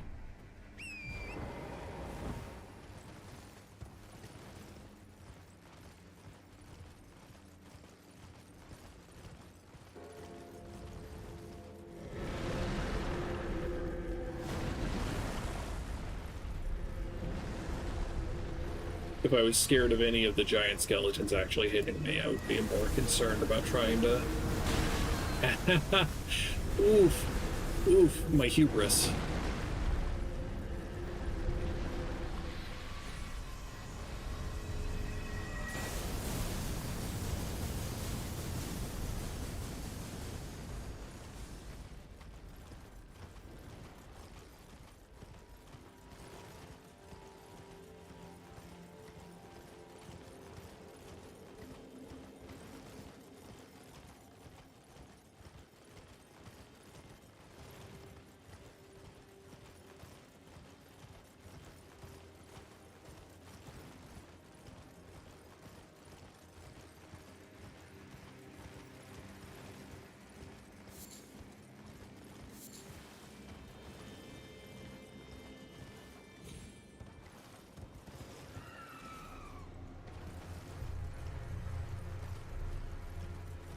Yeah, I don't know if it's gonna be much faster. Anyway. We might as well just win the fight. Ow. Assuming Lieutenant's close enough to actually hit over that lip. I expected her to summon in front of me, not behind me.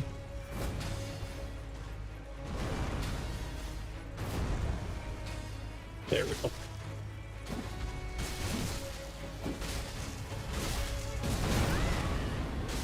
Yeah, the fact that Torrent's HP doesn't scale drastically with your own HP is really aggravating. And it also makes these parts of the game really annoying.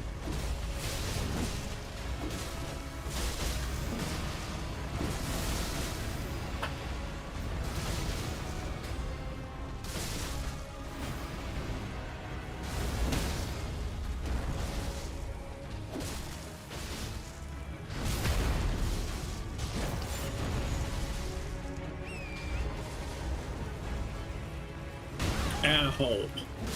Okay. Good enough. Thank you, Lieutenant. Your service is appreciated.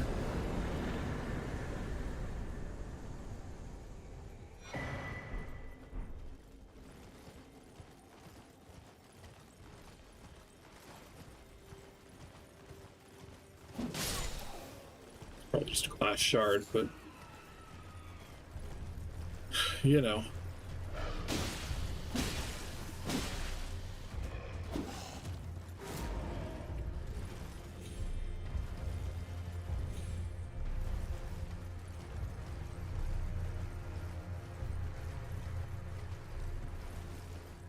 Okay, as I was saying about see for the Scaleless's run back, that Rise is locked. You can't get into it from the front. You have to get in from the back. I'm so dumb. I didn't realize that this bridge also connected there. That's...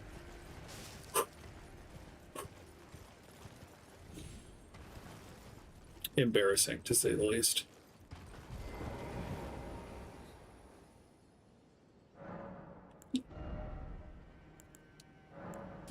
That's fewer than 10,000.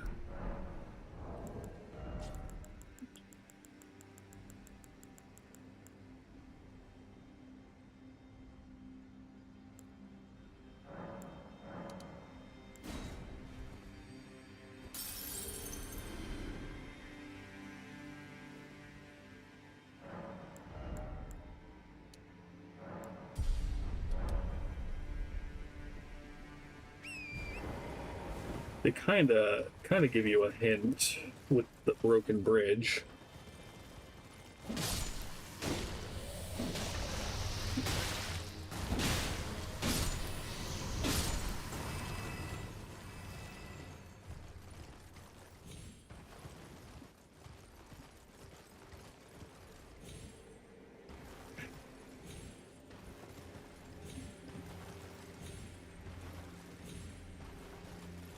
And, you know, online players give you a hint as well.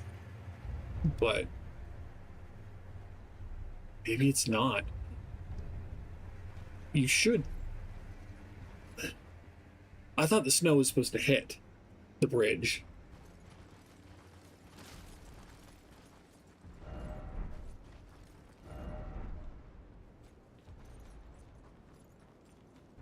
Dang.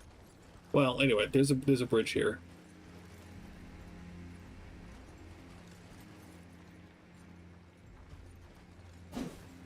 And then, I don't remember, I think you go left, but...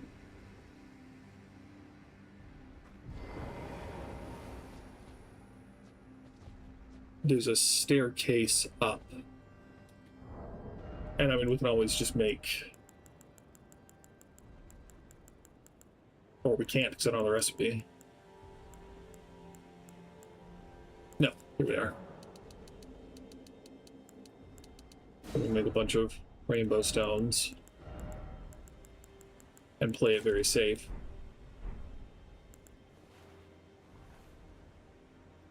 Thankfully so.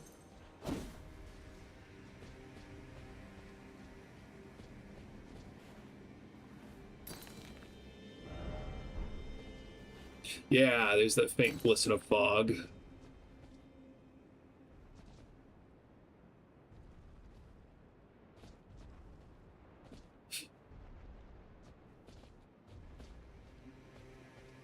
Ugh.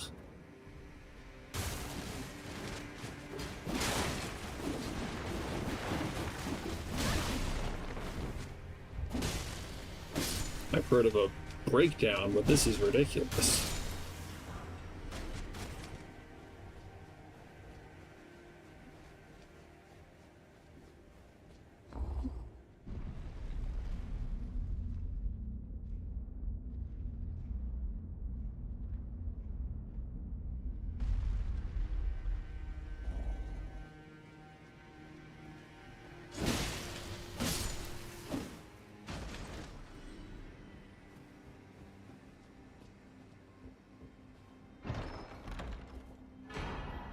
Found a random shame. Shame to pick that up now, because tomorrow it's gonna get updated. I think. Maybe it did get updated, that it deals more damage now as part of the Tarnished Edition patch, but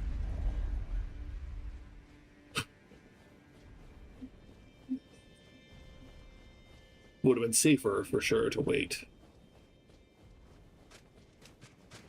That is one of the legendary sorceries, and so necessary for the achievement.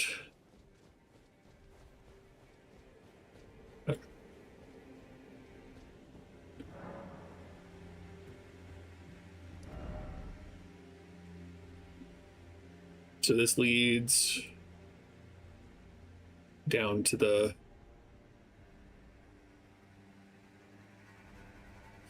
way onward, essentially, I think.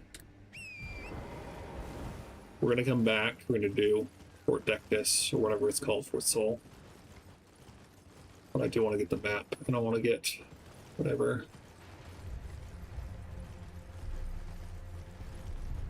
Sites of Grace we can en route.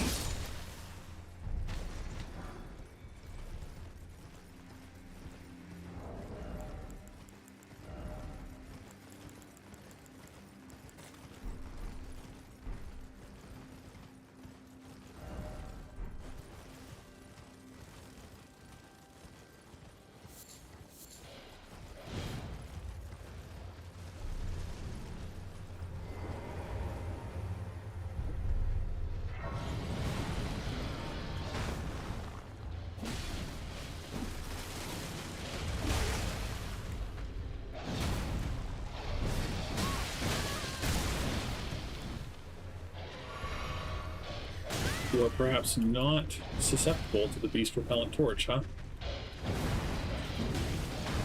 Crazy. What's the point? What's the point of the torch that repels beasts if it doesn't repel beasts?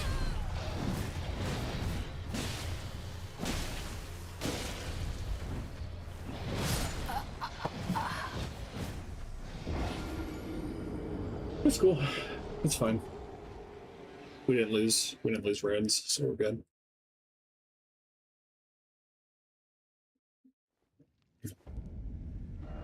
Yeah.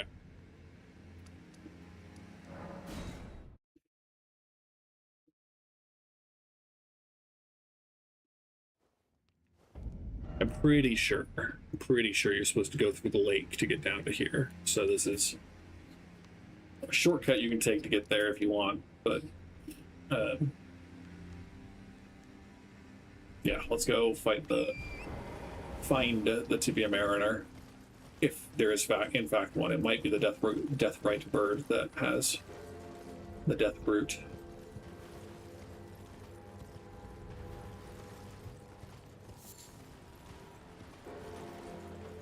Nope, there he is.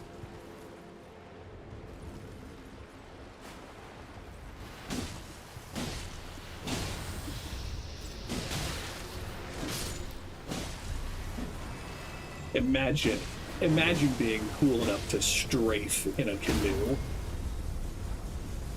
Man.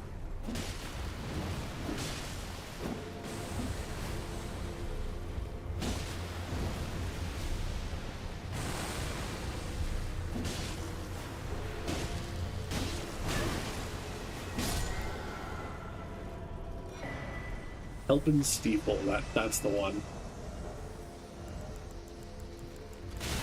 Oh.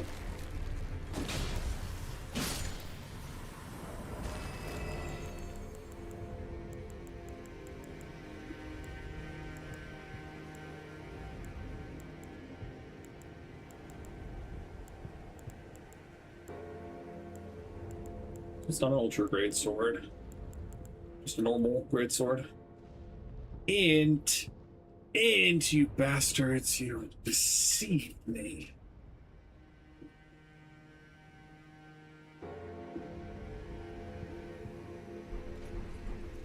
Well, say love you. There's always the Godslayer great sword if we're desperate for a sword.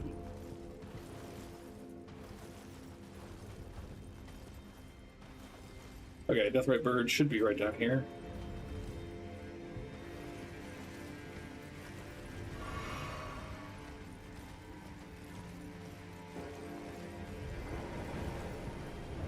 No holds barred. We are summoning Lieutenant here.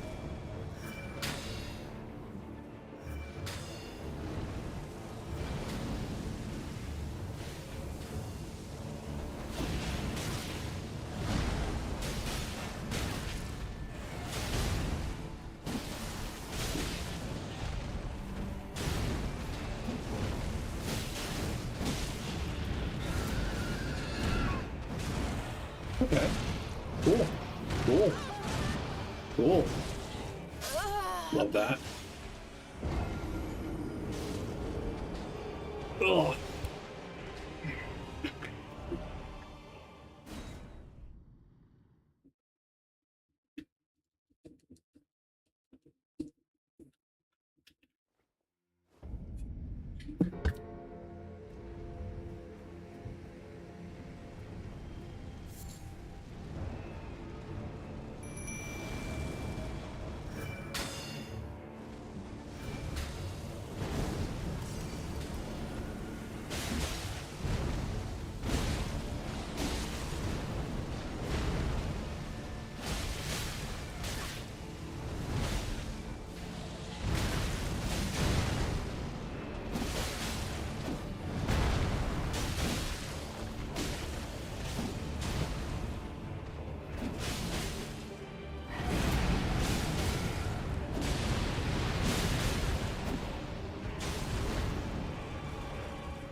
Ow. Oh, geez, that's annoying. Okay, noted.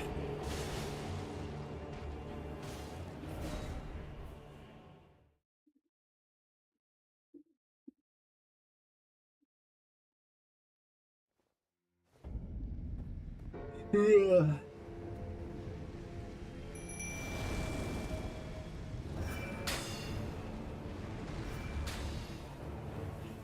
There are a couple of Deathrite Birds in the DLC, as I recall. I think there's for sure at least one more somewhere in the game, in the base game.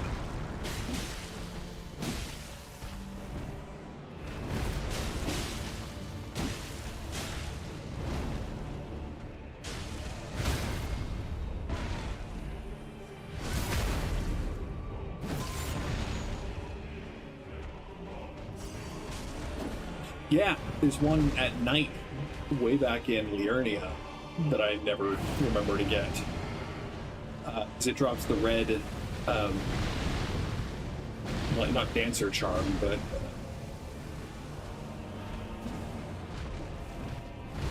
I think I know where it is.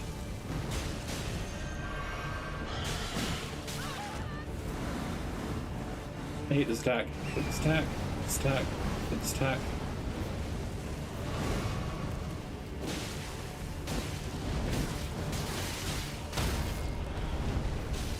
Yeah, poor Torrent.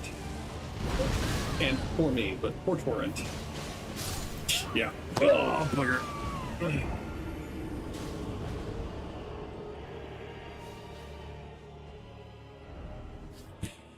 Alright, we're gonna try without Latenna, because I feel like I can do this. I just hate this fight.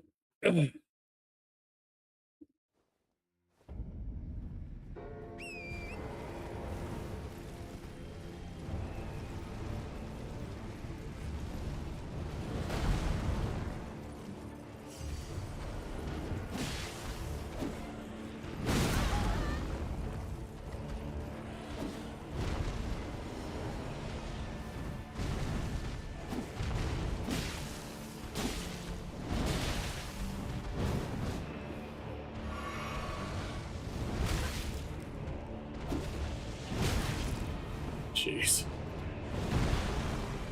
And they're just so creepy. Things with human skulls are bad enough, but a bird skull?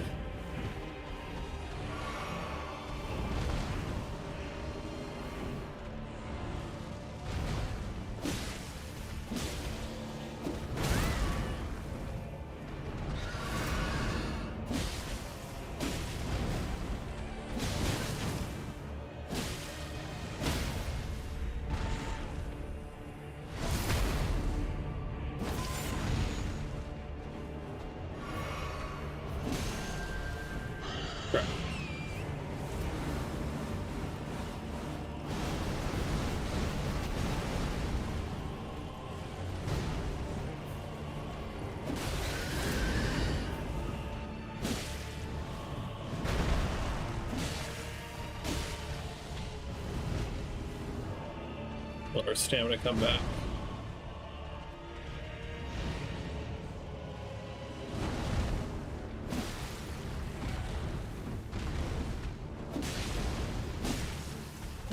Hey, thanks, Lieutenant, for giving me encouragement earlier, but turns out it wasn't necessary.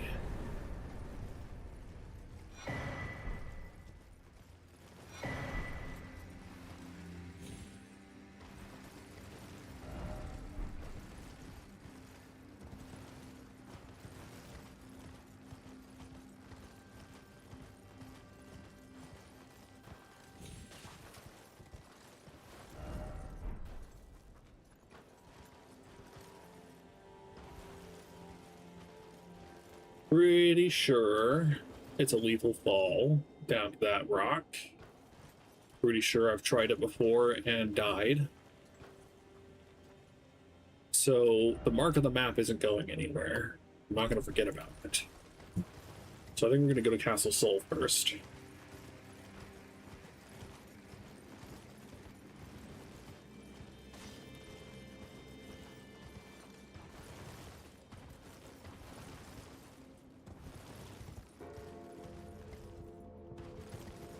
Excuse me.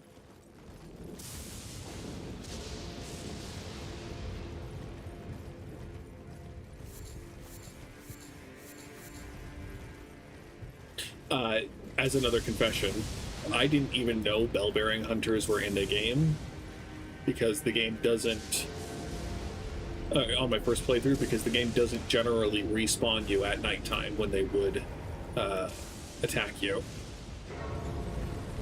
And so I don't know where any of them are. I don't know their attack patterns very well. And I think it's another Knight's Cavalry that we might have missed, but let's,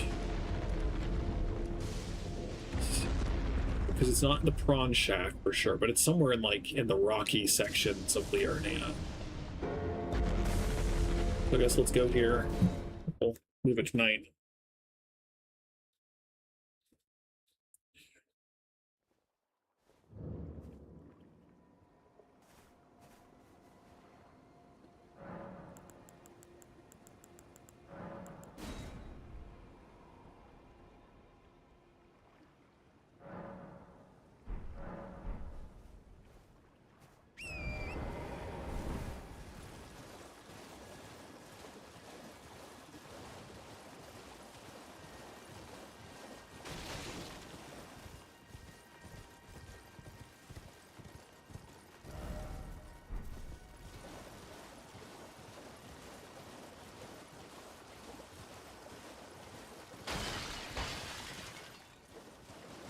If you can't interact with them, that usually means that you've gotten to the site of grace / cave that they lead you to.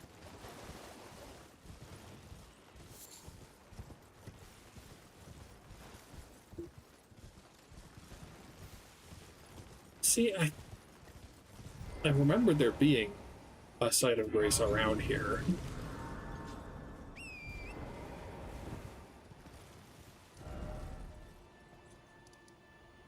It also could be here.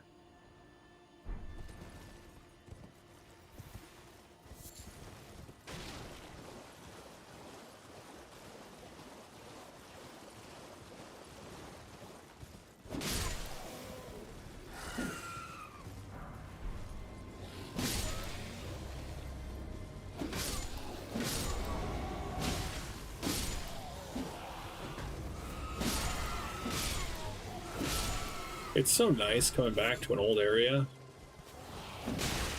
Obviously, we don't get much from this, but it's still entertaining, to say the least.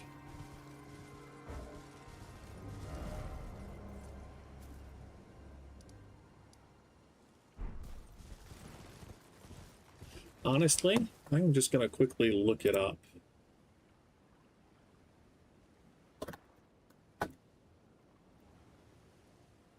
Yeah, we're way off.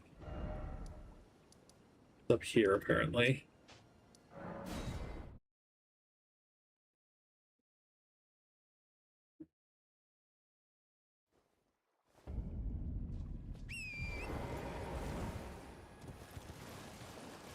That's north.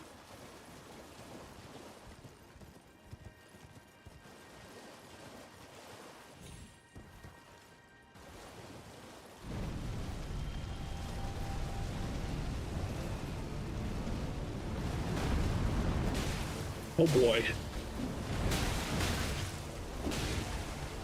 I don't think they're weak to holy. They might be, and that might be why this site is dealing so much, but I don't think they're weak to holy.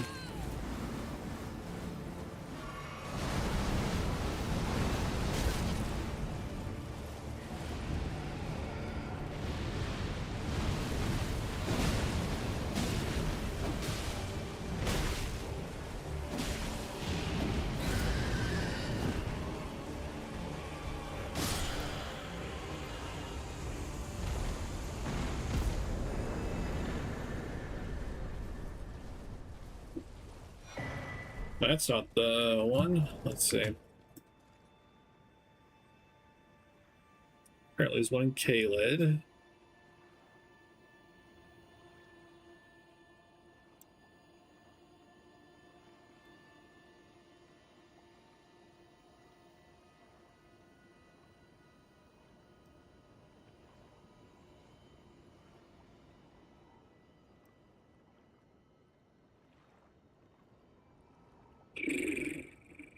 Bosses.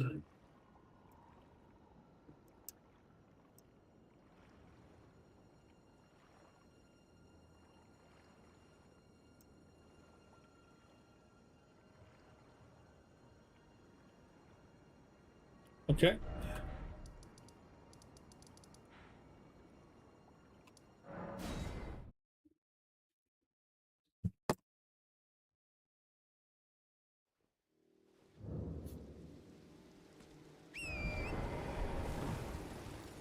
That's south.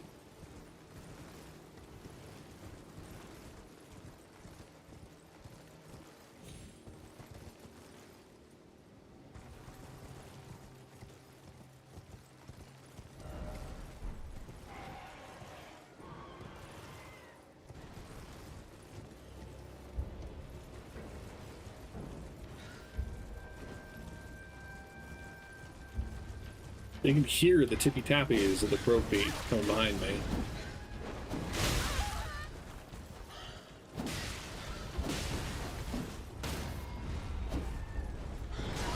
Oh, yeah?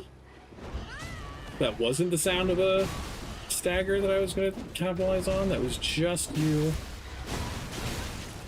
fucking murdering each other.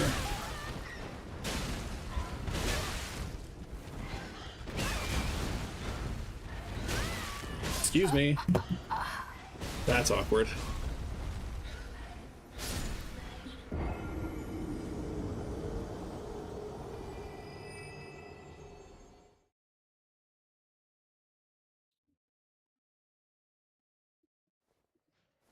Okay.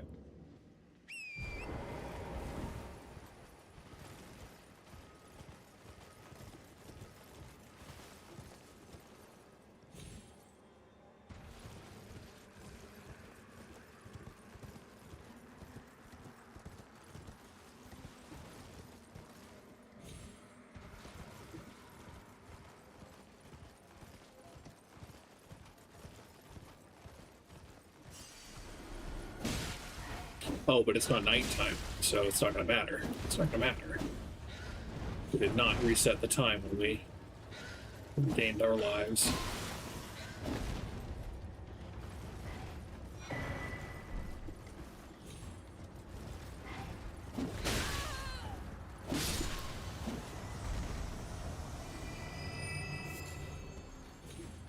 Definitely don't need hefty beast bones.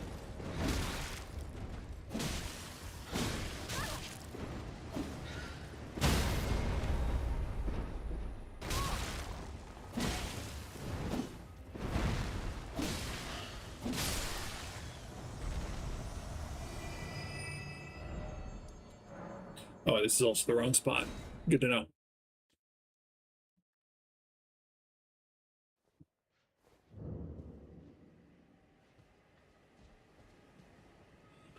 I believe you are correct, Nicolia the Gentle. Disregarding the things I've done, this is returning to this area. But yes, as I recall, the Crucible Knight plus... I'm so stupid. I'm so stupid. Crucible Knight plus Leon and Misbegotten in Port, whatever it's called, Port Redmane, were the last. They were the last things I saw you play.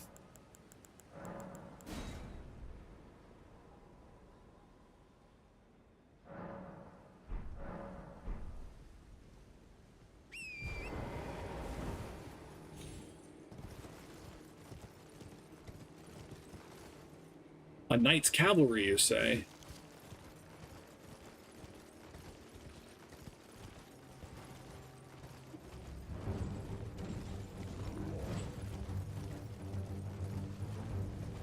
It seems strange how much they just, like, disincentivize you from encountering, because, like, who's gonna specifically play at night? Who's gonna specifically pass the time ever without specifically knowing that there's going to be a fight that you can do at night? Margit gives you a warning that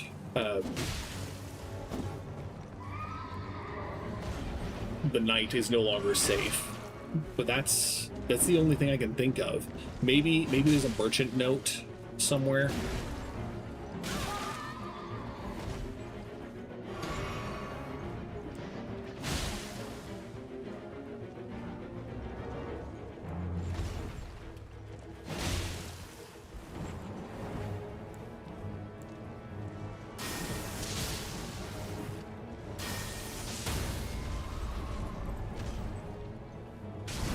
Ooh, right in the nasties.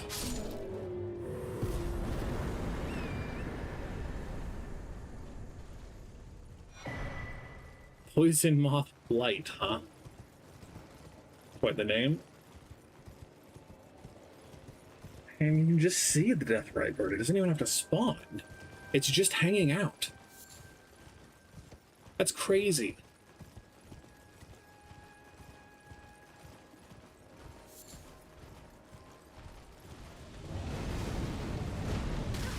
Ow. Ow.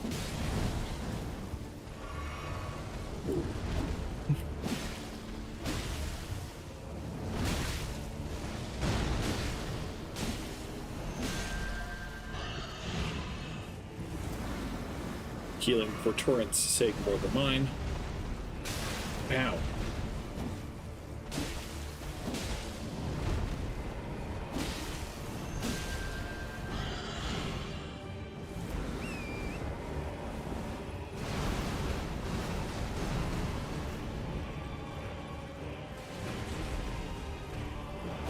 Come on, that was so close.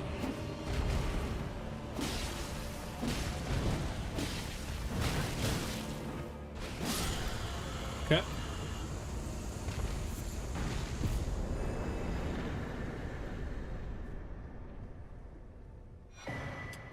Maybe I'm misremembering who drops it.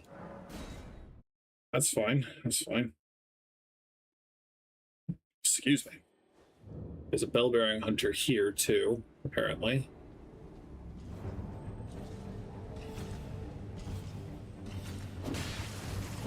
Are they just, like, repeats of Eleanor of the Briar? They look like repeats of Eleanor of the Briar.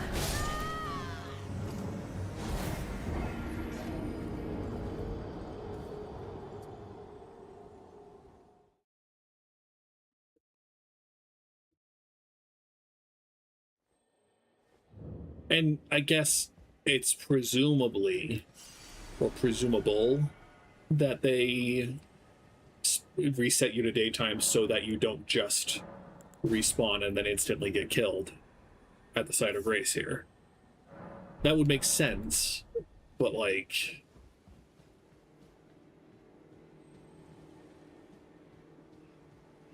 it's also kind of annoying.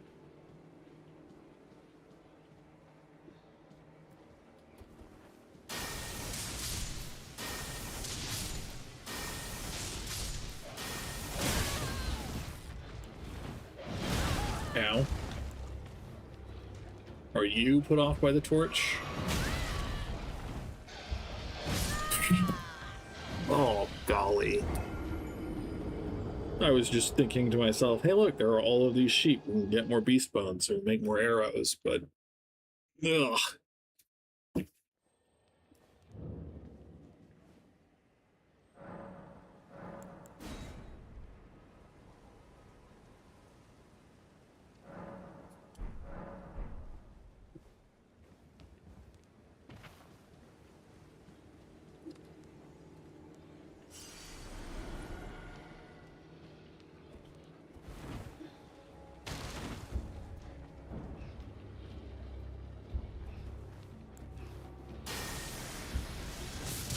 Perfect, perfect. Way to go, dog. I always just run from these guys, so I have no actual skills fighting them.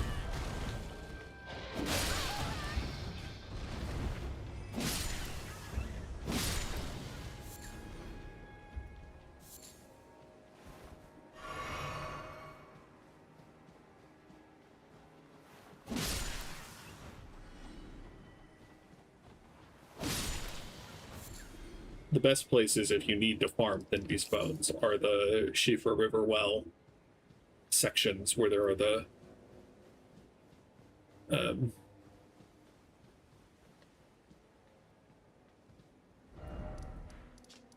horned followers, because they have herds like right in front of the Hallowhorn grounds, the whole herd. And so if you have the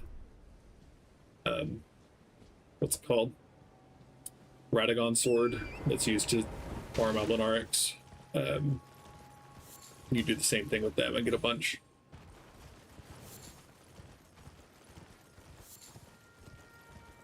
I don't know what triggers it. We could try teleporting away and back. Or we just have to rest and then let the merchant disappear so that the Bellbearing Hunter can show up.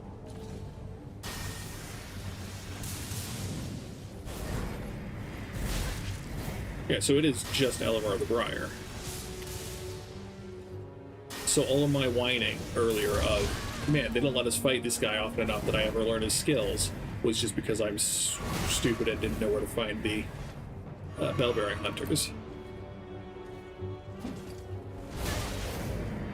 That's very funny, frankly. Ugh.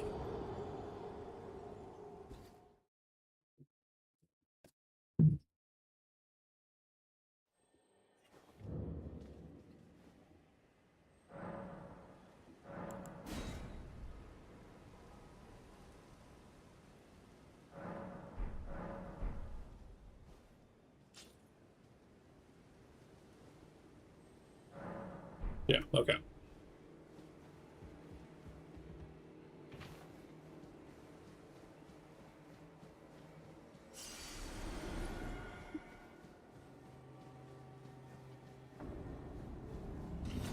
That's also why in Elden Ring Night Rain, the Bellbearing Hunters always ate my lunch.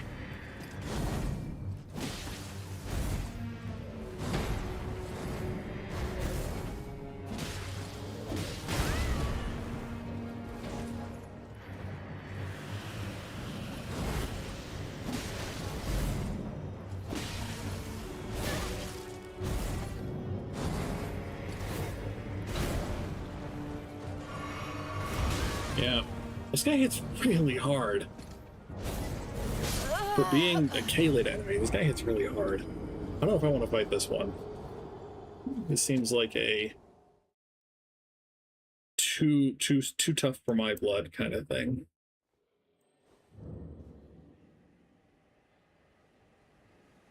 Okay. That's not what I need. Well, okay. We can pass time here.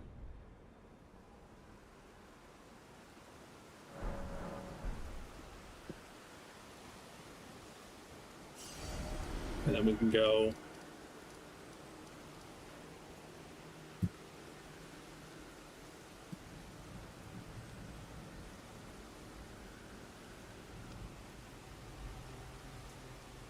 here. I'm pretty sure there's a bell-bearing hunter here too.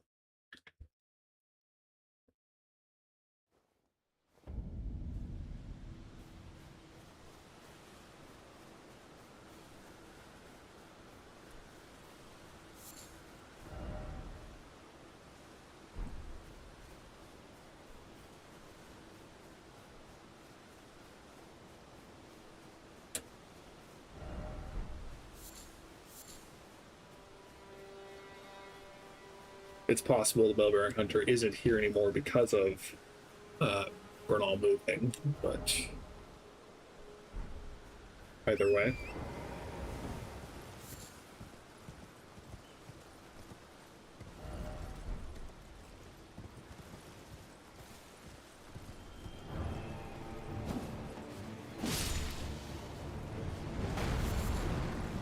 This guy is very weak.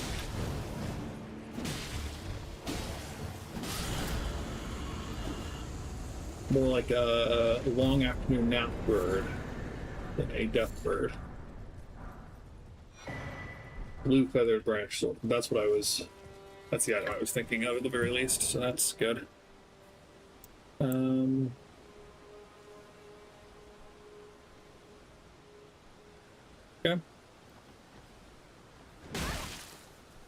Just gonna take a quick look around for any other nighttime bosses that I've missed. As an excuse not to go back to the Mountaintops of the Giants, you know?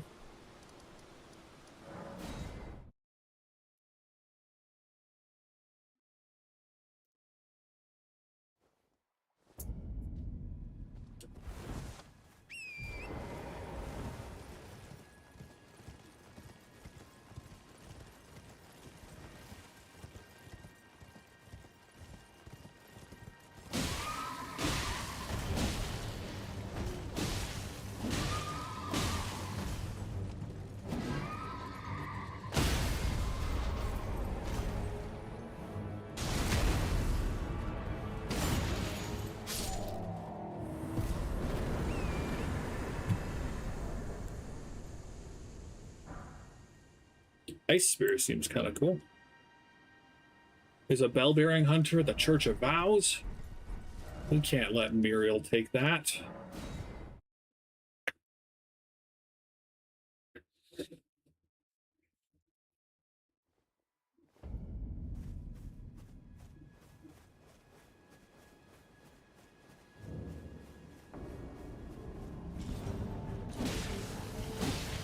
Yeah, that's a much more reasonable amount of damage.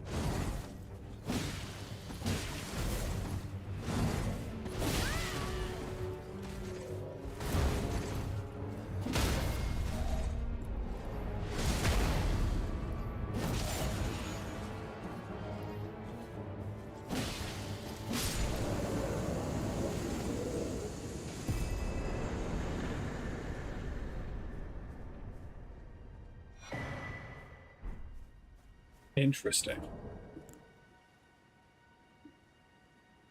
Oh, we haven't fought Electo either.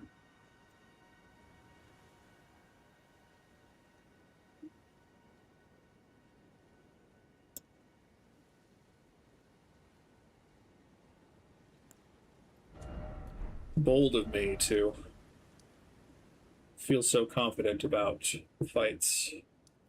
And we haven't done that Everjail either. Yeah, I think we can take Electo now. Maybe. Give it a shot.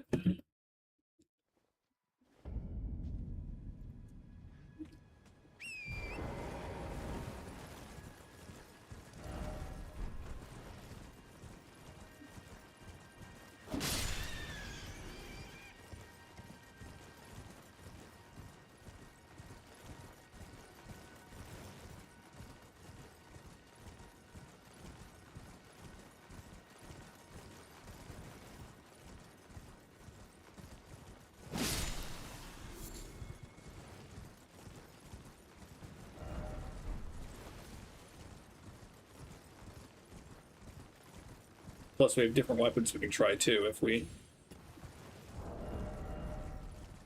200 plus 72, 239 plus 98. Much higher flat damage, and not even that much lower. Holy. We'll try that to start. This is better scaling.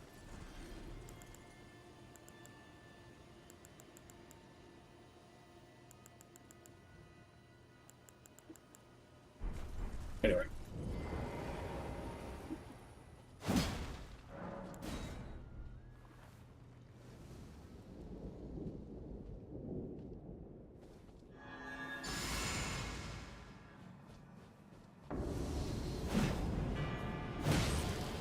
Okay. Damage is still not great, to say the least.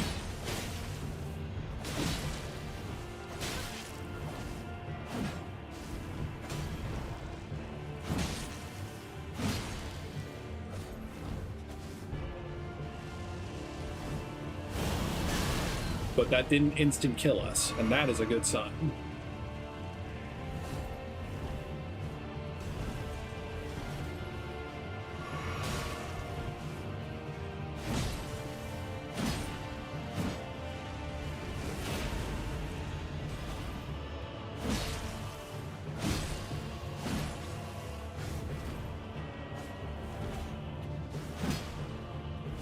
No, don't grab me.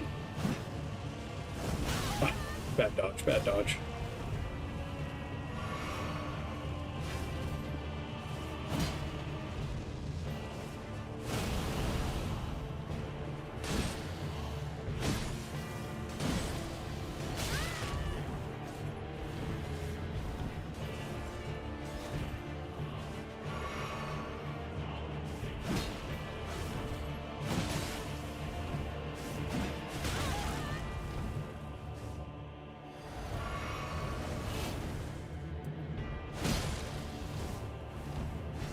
I think the damage might not be justified in the face of the speed of the scythe comparatively.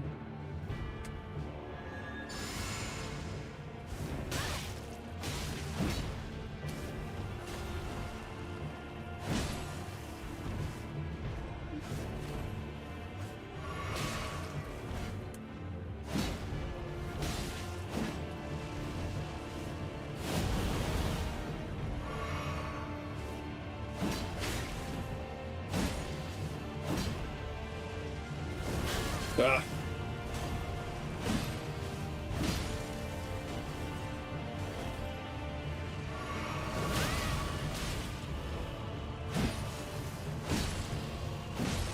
I would love a stagger, please. Oh, thank you. Thank you.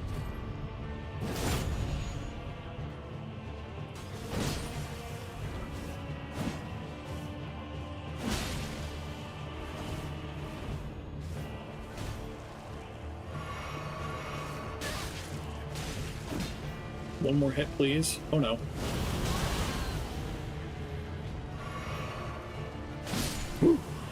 Ooh. Ooh. Skin of our teeth. Skin of our teeth. Or skin of our teeth. Anyway. Thanks. I'll be here all week. Cool. Cool. That's good.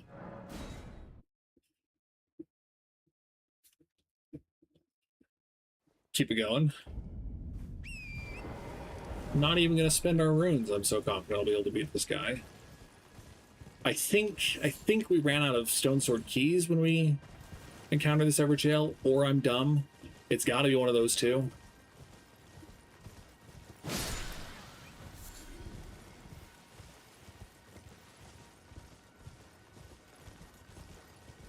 Verdict says I'm just dumb.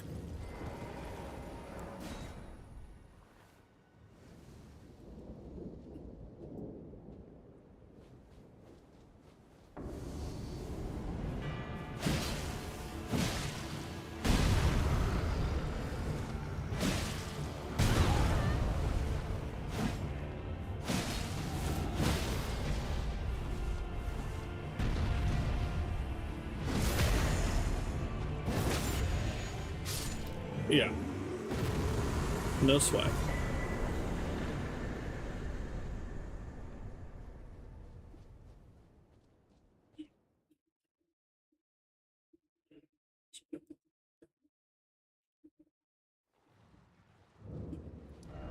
Okay, okay.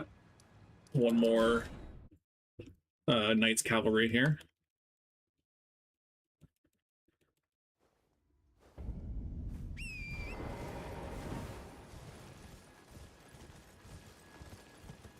Dropping frames, which is interesting.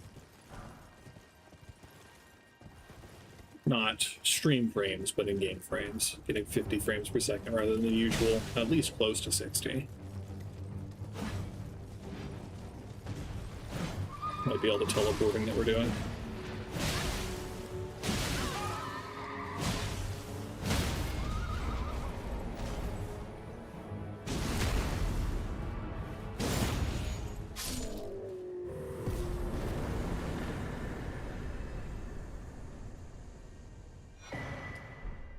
Knight Rider Glaive, that's cool. Okay.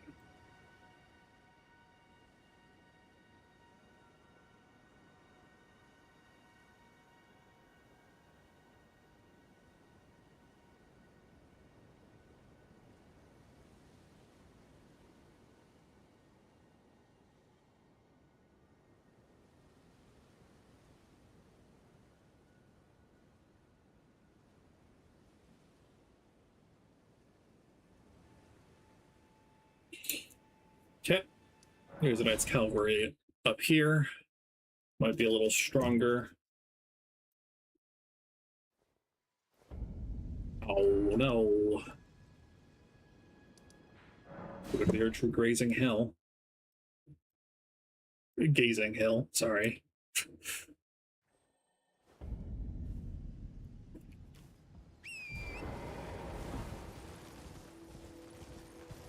Okay.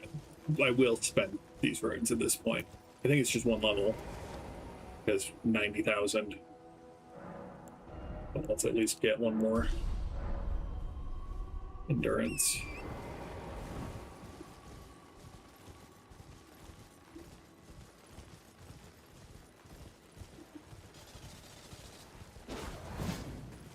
I like the flourish. I like the flourish.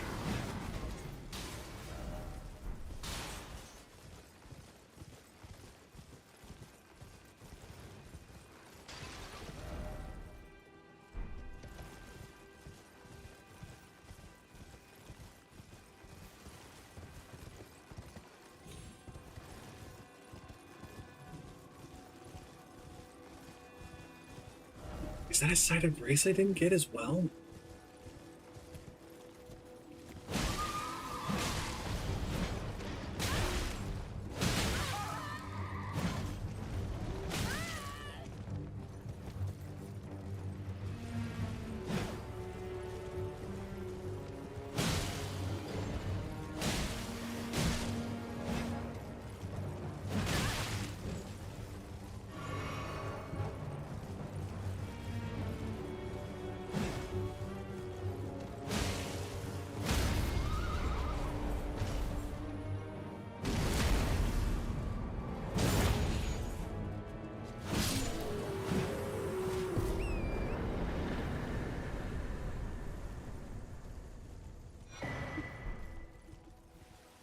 Shared order, huh?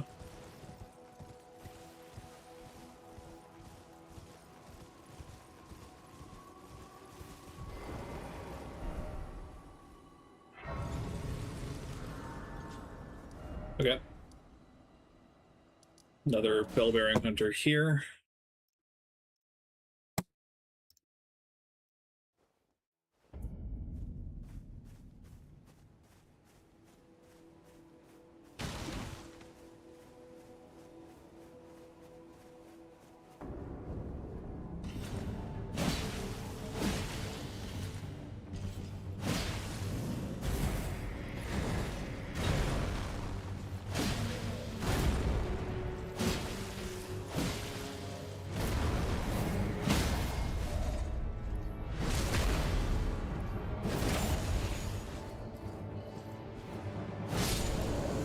Get wrecked.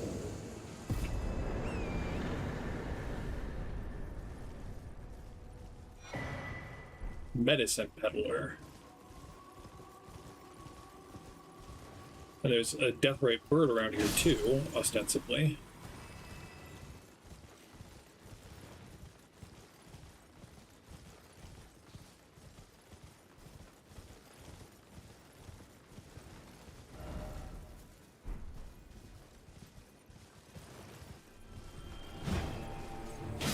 Or death bird. Okay, so there are death birds and deathrite birds, and the death birds are the ones that are afternoon nap birds. Oh, poor Torrent.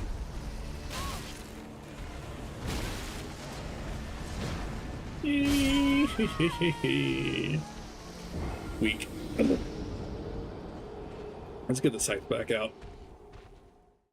I don't have the aim down on the scythe, or on the halberd, per se.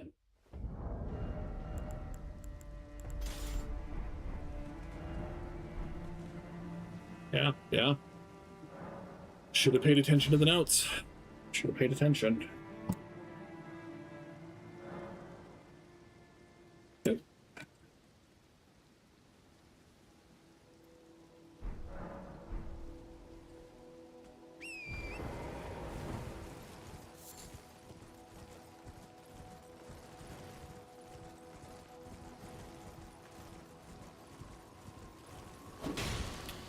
We're not one-shotting the worms here. Why would you drop serpent arrows?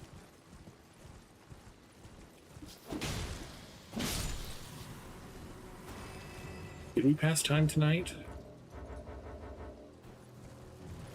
This doesn't look like night. It could just be the earth tree glowing, but it doesn't look like night.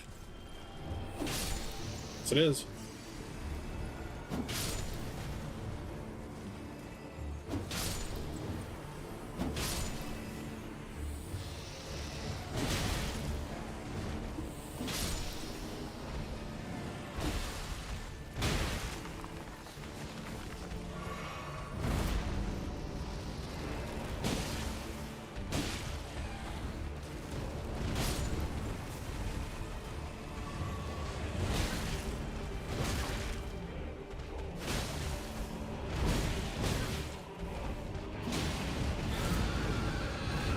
Yeah, no eating me this time.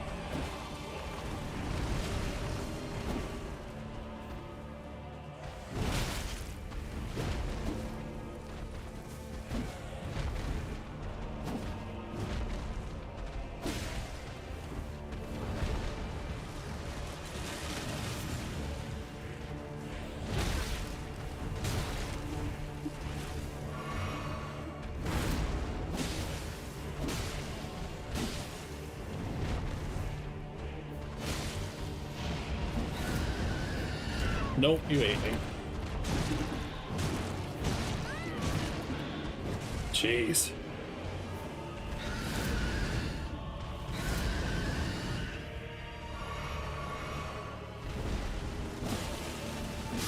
Okay.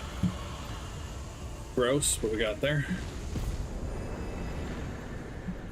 Can you give us Twin Bird Kite Shield? Yep.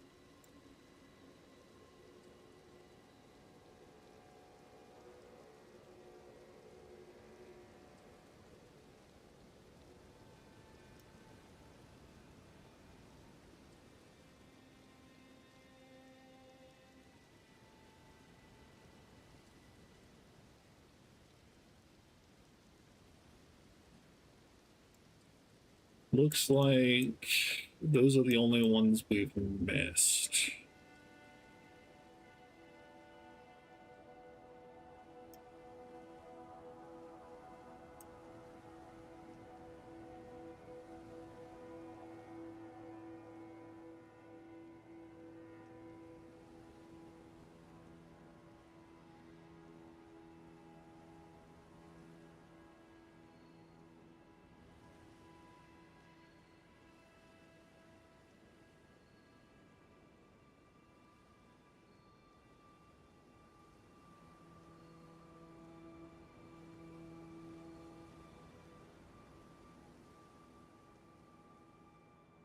There are 2 Nightblood cavalries in the Consecrated Snowfield.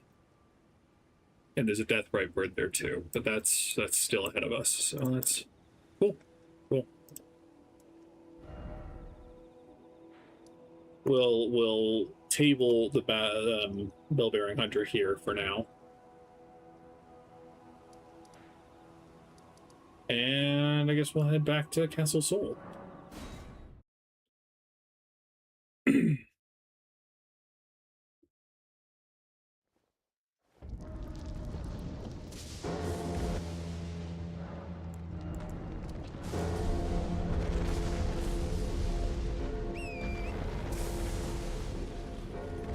Clumsy me.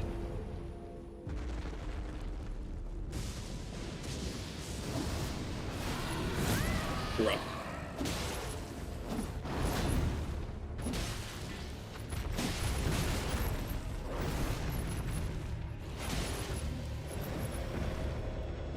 You can breathe ice. That's cool.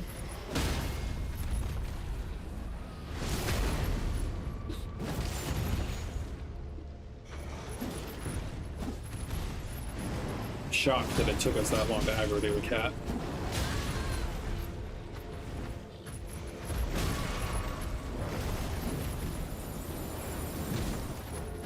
Good, we got the last hit.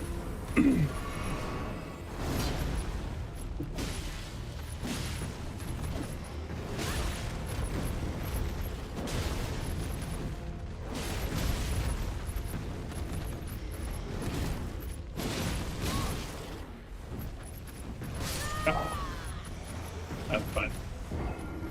When enemies drop items like that, they don't respawn. And so it's not a huge deal. Since we can fight one for sure.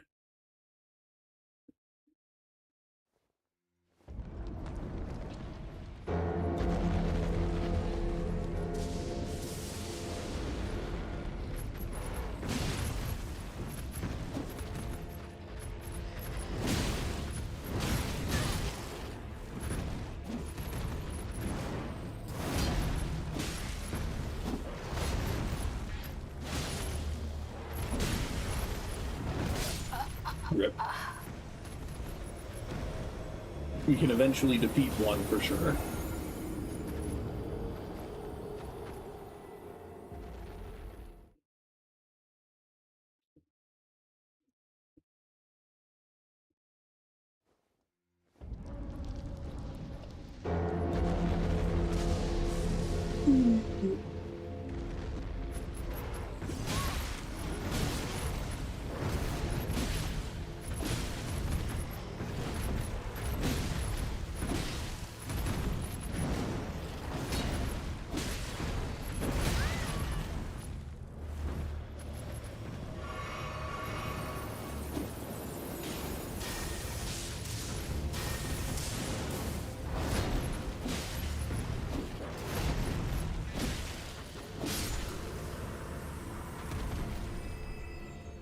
Neat.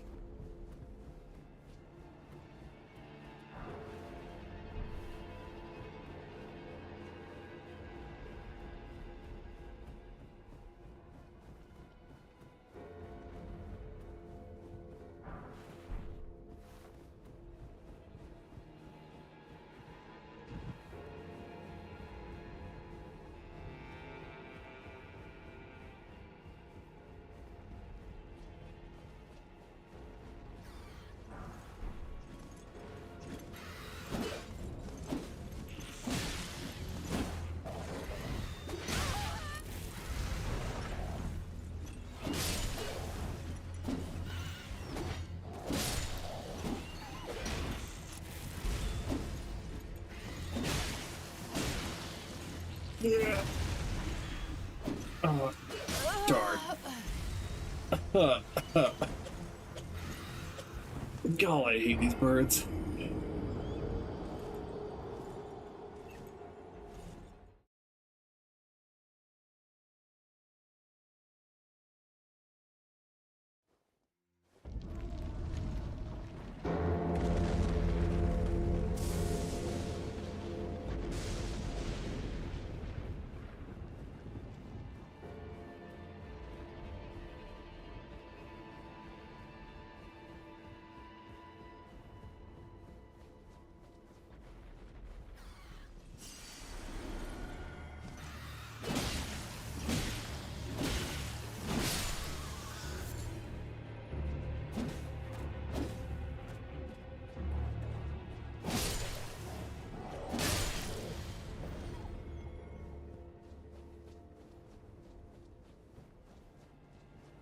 I think this is where the guys hang out in the ceiling and spite you.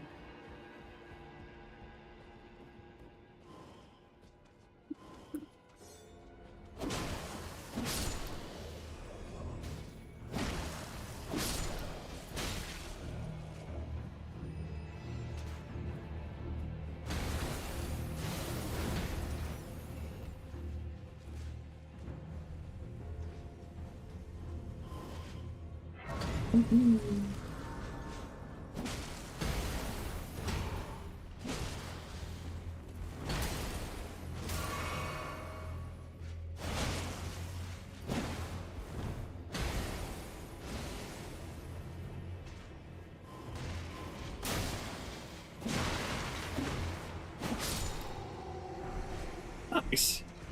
Great sword at hand, Greaves. Wow. You spoiled me.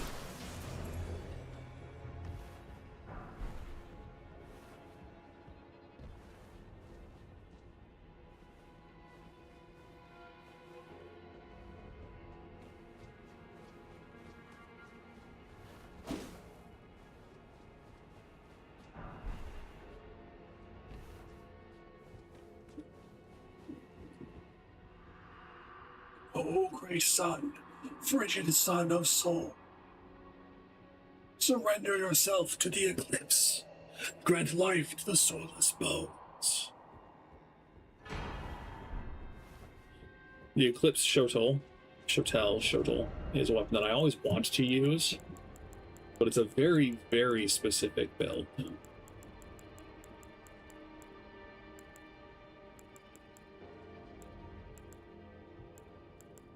Should be a curved sword, right? Yeah. Dex Faith. Not the most... there aren't many other options if you're going to do a Dex Faith build.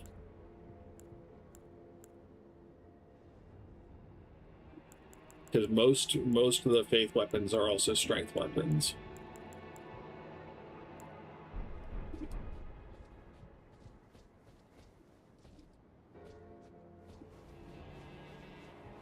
But it's one that I dream of using sometime, and so maybe for a New Game Plus run, I'll use it.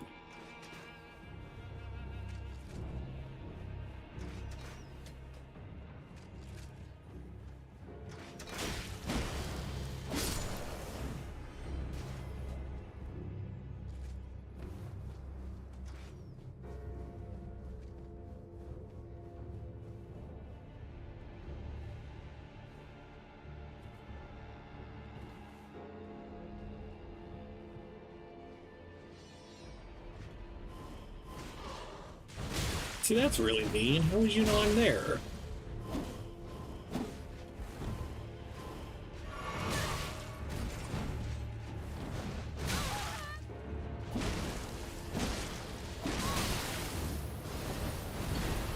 Oh, that was so lucky.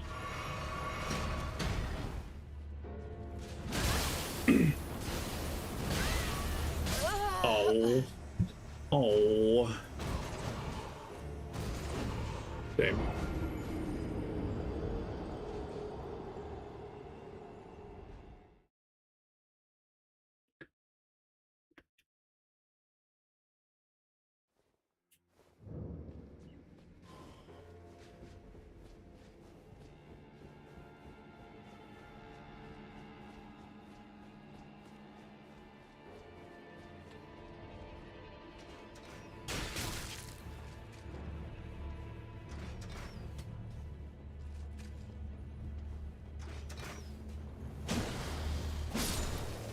Rip.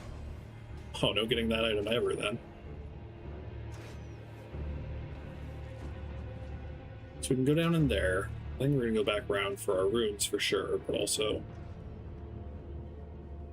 try to get that item and whatever else is over here. Yeah, be wary of luring out. You know, that is a good message.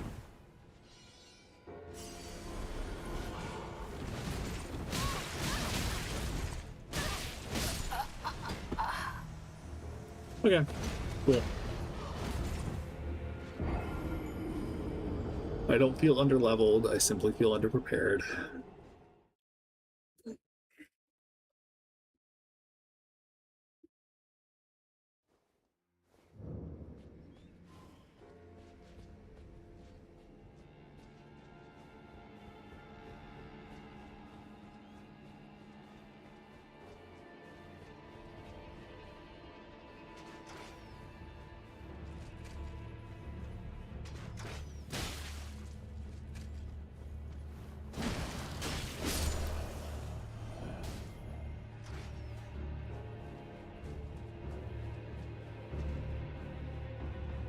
We can stagger and interrupt the first bit of that attack.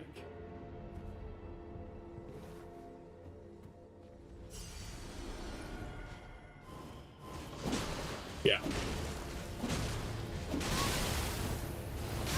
It's the sequel. It's the sequel that doesn't stagger very well.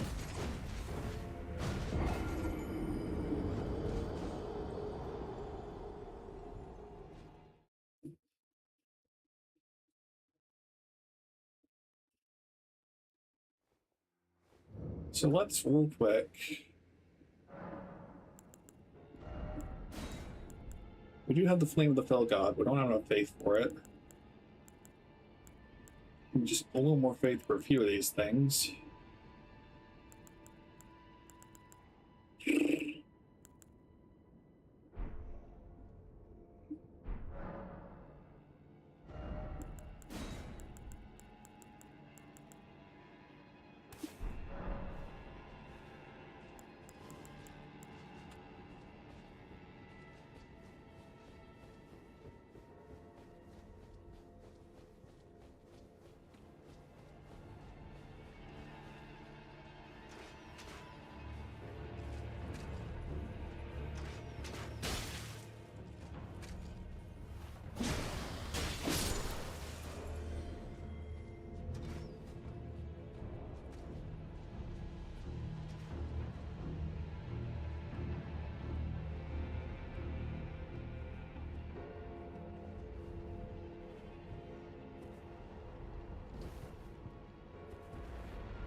Nope.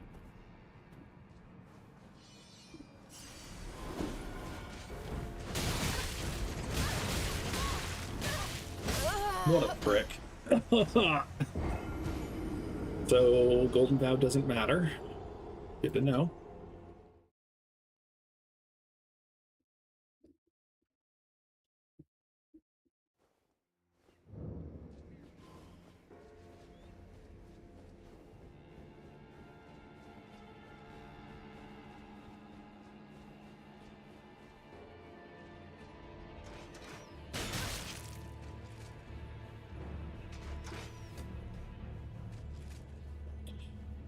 Now, you may be thinking that this is the time where we'll finally consider changing our armor.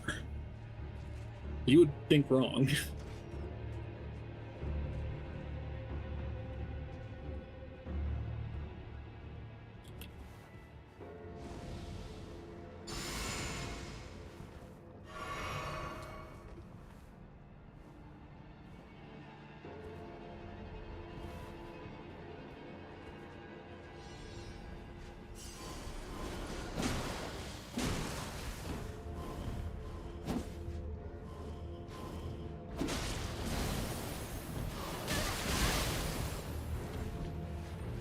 Frostbite real kick in the teeth.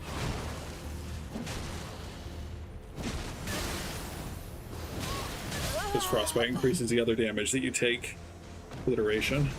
But we were close that time.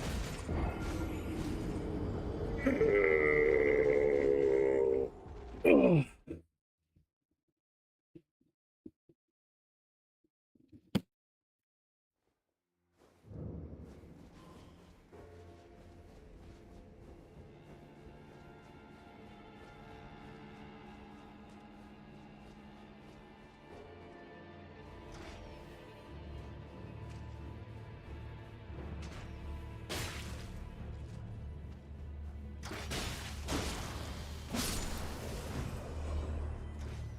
Golden Vow definitely increases our damage. So for that reason, it's worth it to try to keep it up. But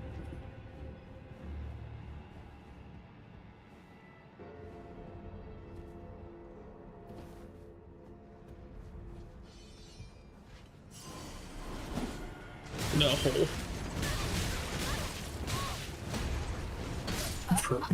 Frick. Maybe we could try using a shield, and that would help. I don't think you can upgrade shields in this game. Maybe you can.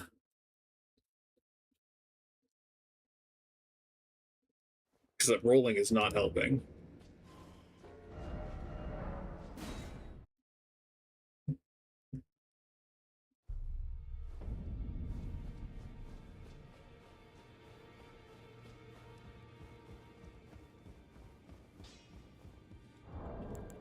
Let's just check whether it's possible first. Lay out your arms. Yes, it is. Okay.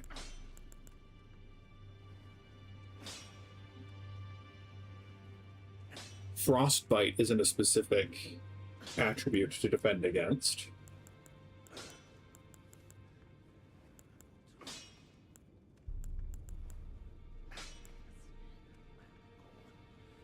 Maybe the Ice Crest shield would be.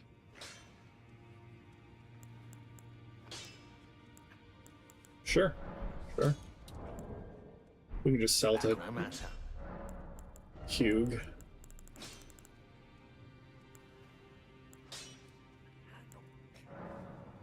So one Newman room, then a couple of those.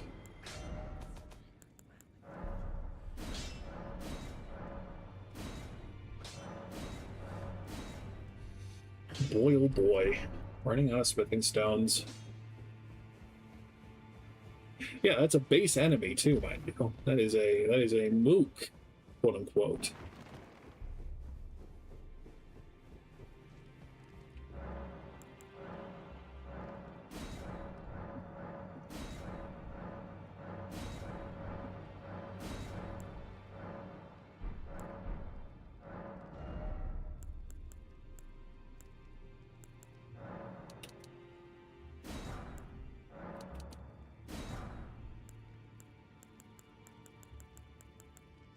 Oh, boluses. That's cool. If you sold the heckin' Scarlet Rot boluses, it would matter, but unfortunately,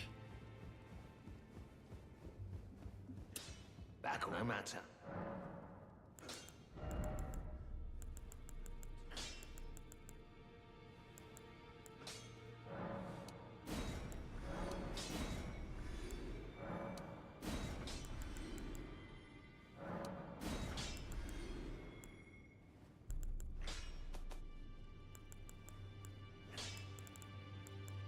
none of these are terribly valuable. These living jar shards and centipedes are, but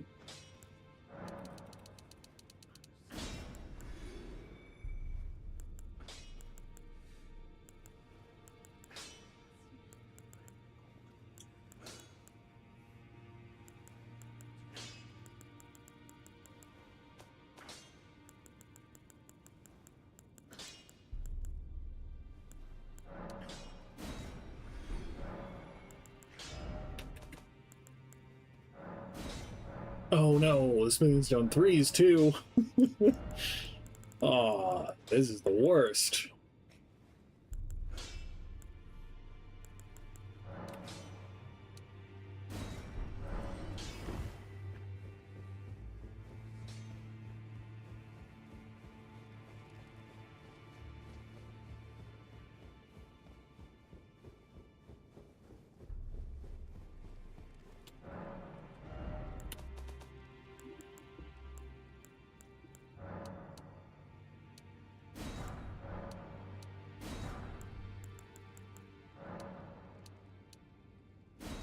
Okay.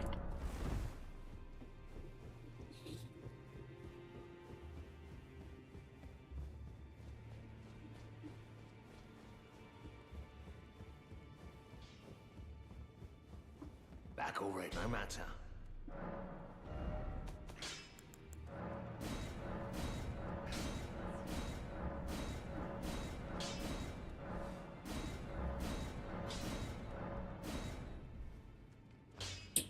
I think we're going to stop there at the non-renewable, well, currently non-renewable ones.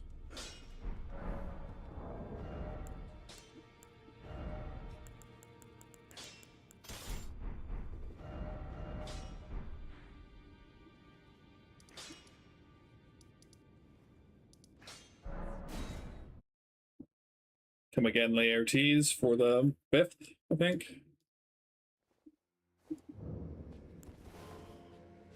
Okay, so this does give us increased robustness, or whatever trait it is that deals with frostbite, so that's something.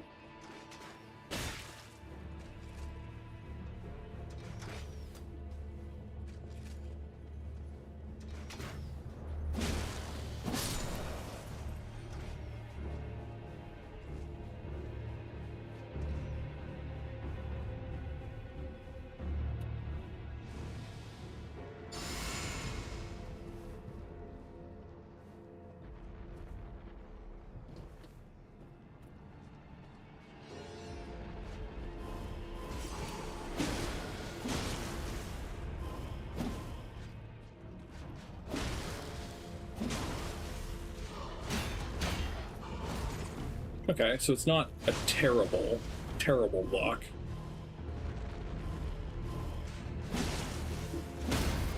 Wow! We really needed that upgraded shield. Anyway.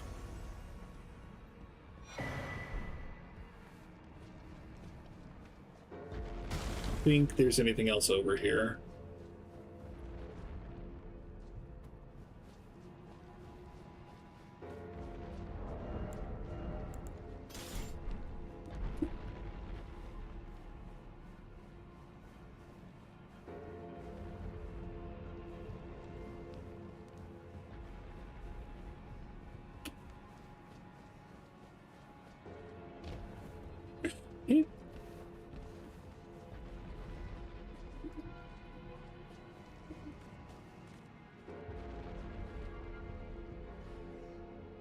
That's just, I think that's just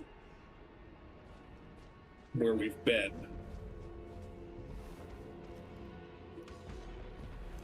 No, okay, we technically haven't been there, but we'll probably... Well, I guess now we're going down here.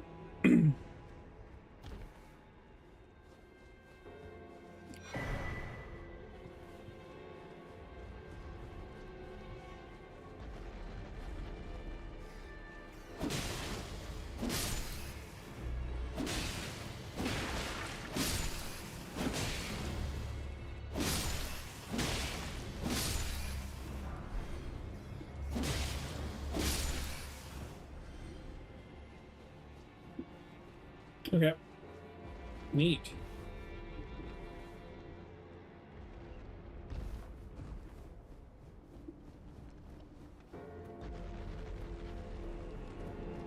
Let's check out over here.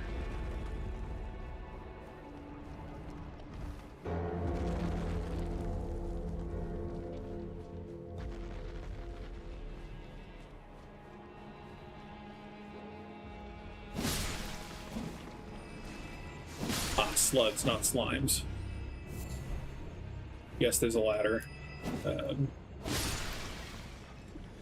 Just gonna run up here first. I'm pretty sure that's a shortcut we unlock eventually. Just want to check.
Hey man, some people just really like fire pots.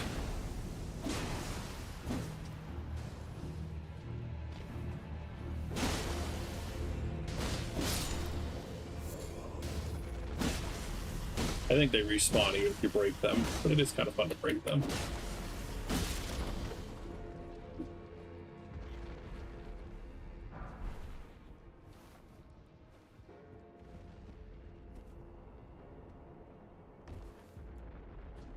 A painting? I don't think maybe we'll have a stream where we go visit all the painting spots.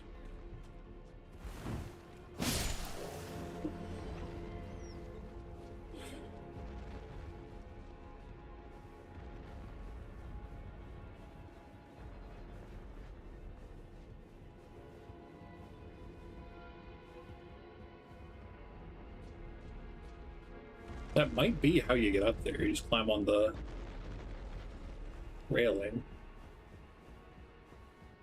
It seems to be waiting.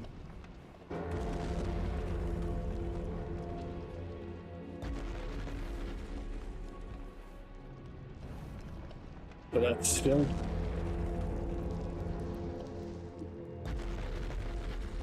Okay, cool.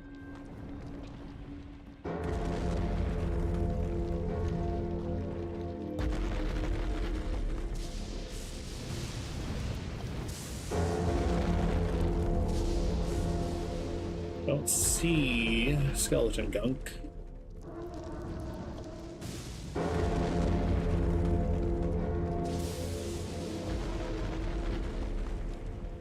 Is it still on the feet? Is this just a cute Easter egg you can climb up here?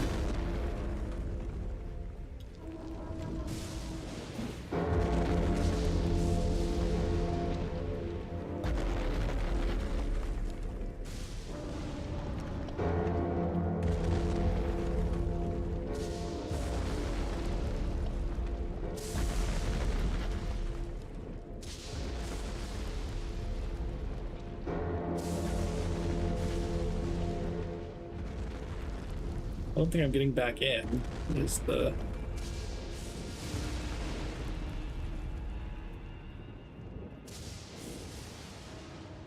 And there doesn't seem to be any gunk on the feet.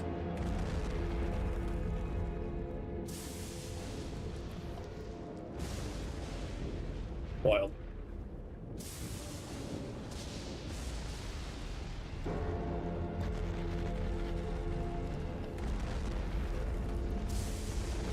Well,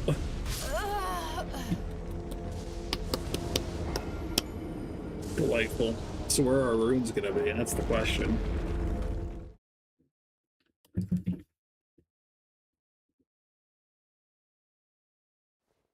Not the most convenient trip back, that's for sure.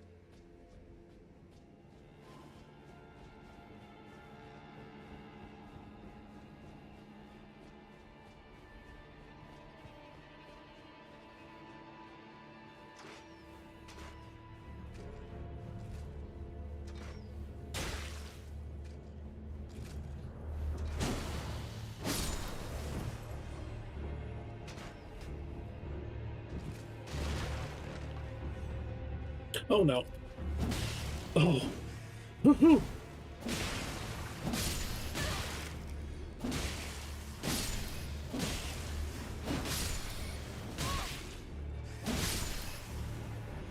Praise be to the generous fall damage calculation. That didn't just kill me there.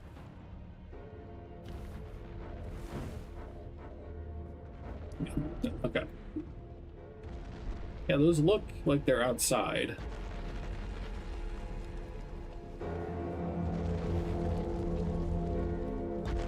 Yeah, they're on that ledge.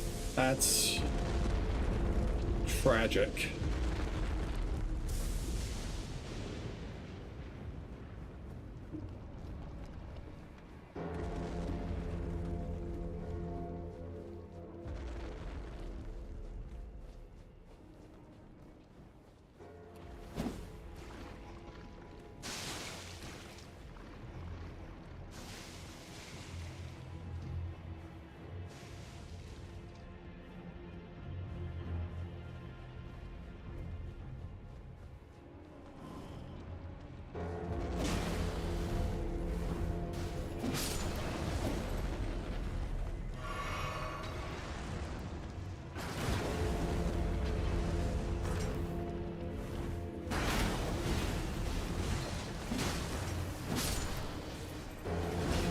only need that one gone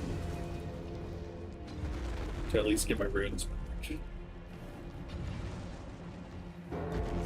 Okay, 92,000 is definitely worth it.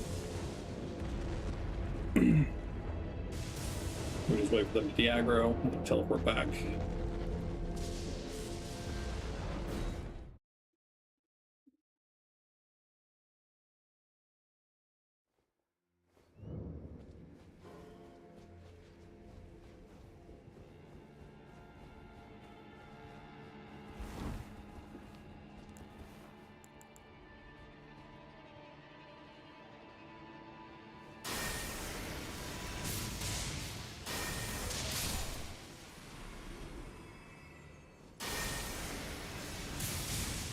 Oh, just shy, huh?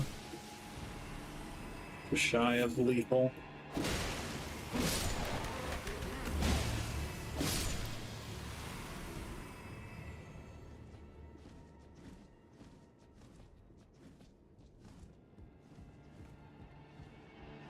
If you don't kill the guy in the ceiling, he summons another banished knight to fight you.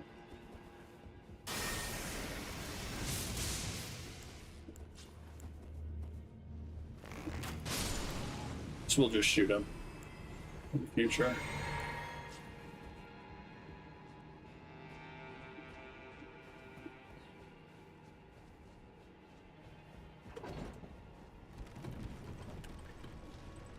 Uh, 100,000 runes is enough to level up. It's my doorbell, and it might be the only one home. So I might have to go up and get that.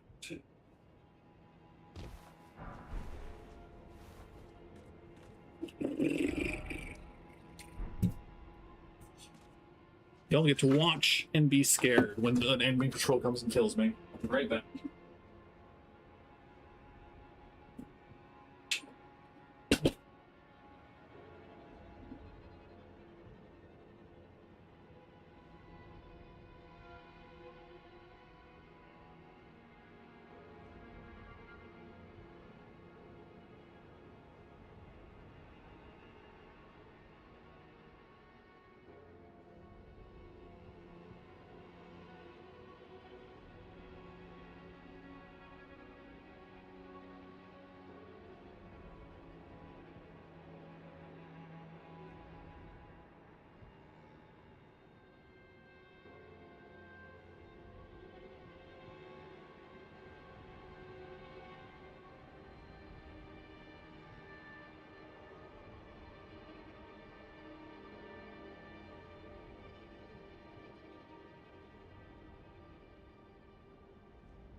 I didn't die?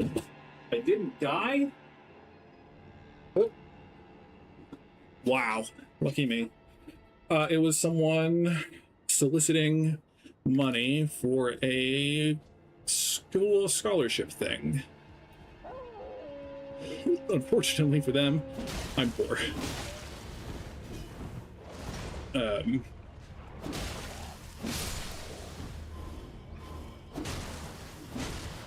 I'm much less scared of Halberd Guy. We'll see if that's a reasonable decision to be less afraid.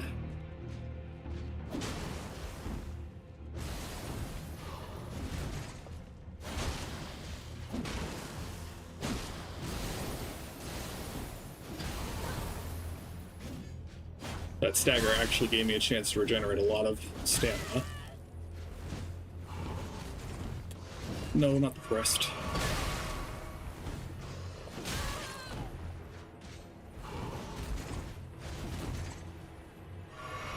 Okay.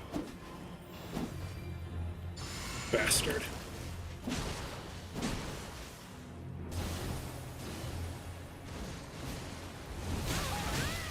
I seriously underestimated how many swings that was going to have. Rip.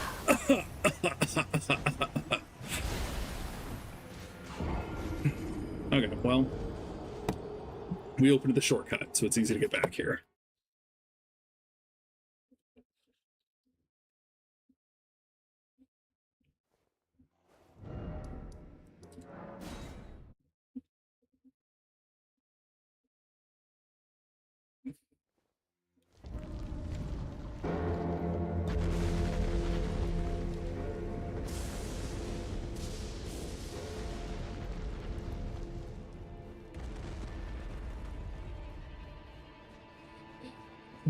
Yeah, I feel ya. I appreciate the investment in my clumsy fighting.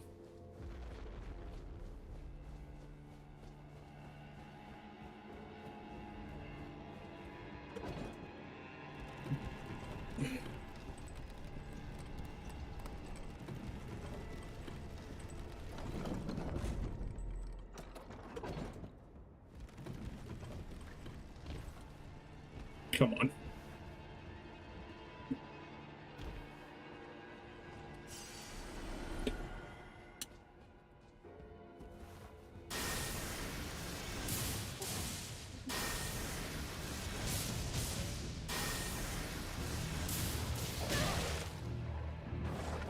Bye.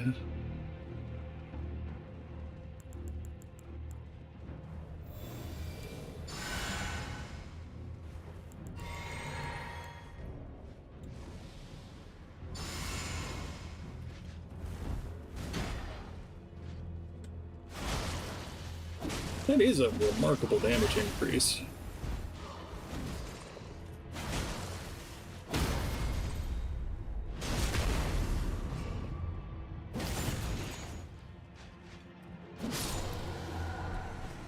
Armor too? Wow.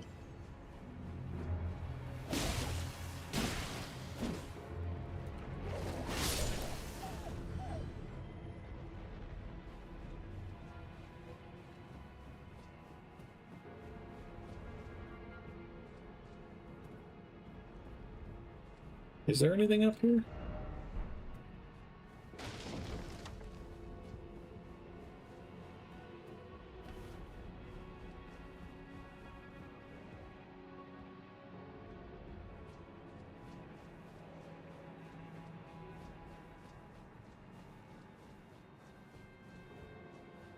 Oh yeah, then we were already here.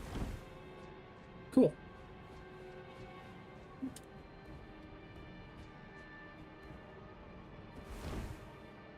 Nice.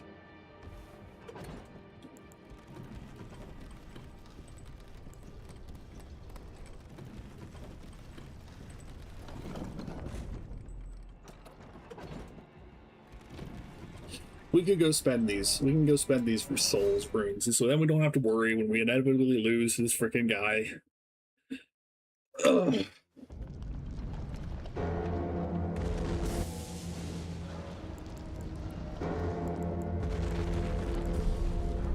We're fully into the 100,000 runes to level up territory now, though, which is not my favorite place to be.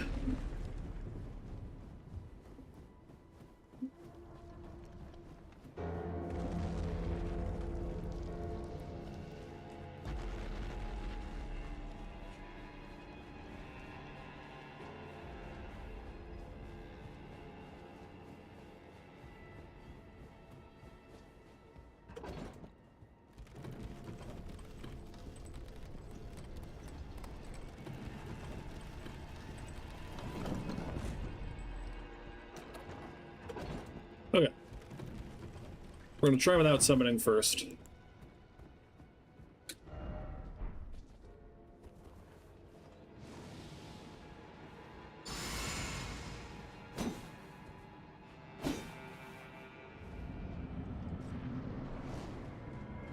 The hardest part is the 2 banished knights.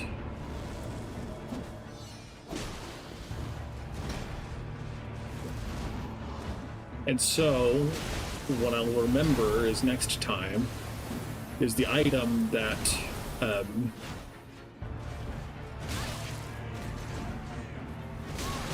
temporarily turns an enemy into an ally.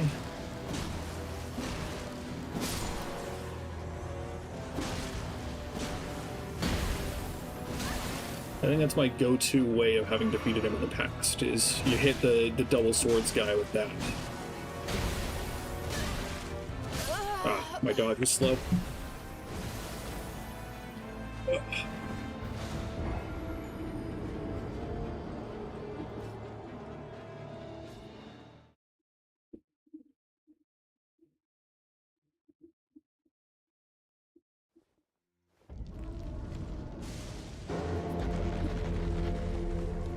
Bewitching Branch, that's what it's called. If I have any.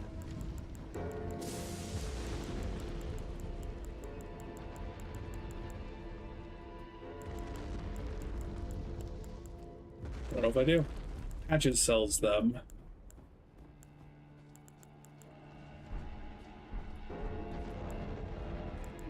I don't know if you can make them.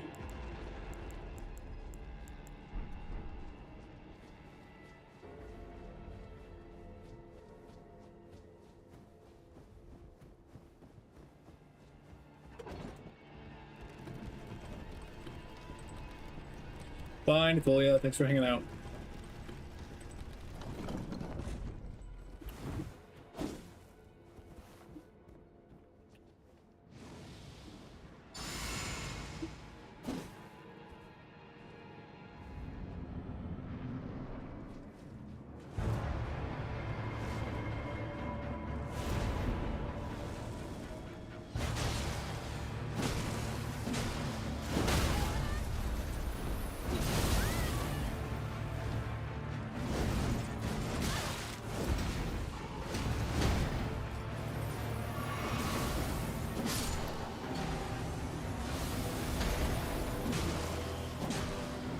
Don't like having my eyes off him for so long.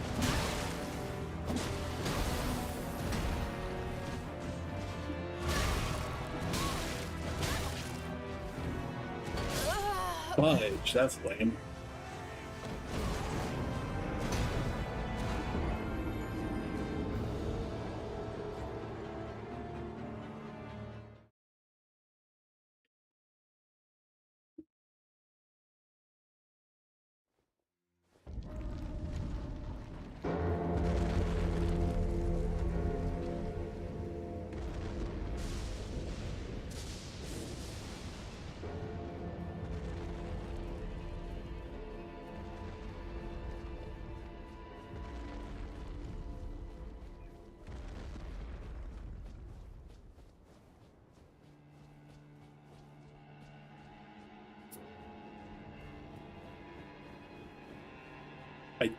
I remembered on my way up that I had forgotten to lower the lift, which sucks. We should be able to beat him in the next half hour. Again, once you take out the knights, it's not too hard a fight. He summons them again if you're too slow, but I think our damage is good enough that we'll be fine.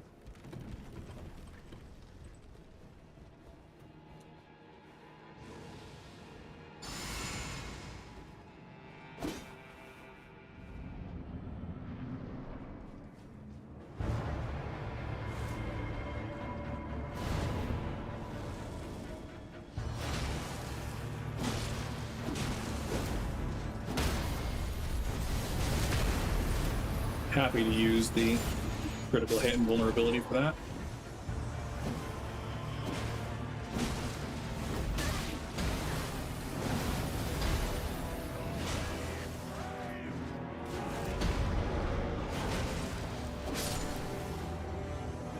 Okay, we'll use a heal.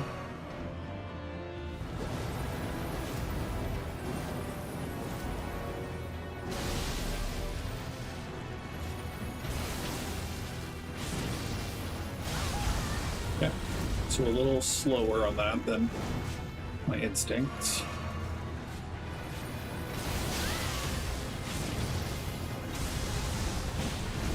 Ooh, maybe our damage isn't good. That's with Golden Vow that we did.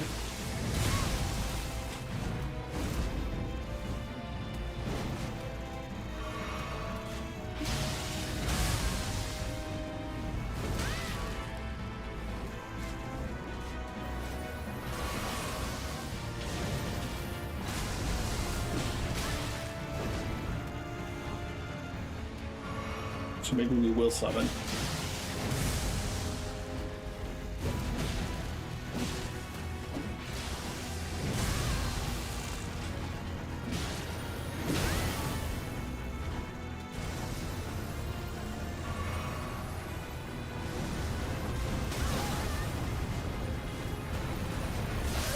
Okay, wow. Wow. Ooh, that's a creepy look inside his helmet.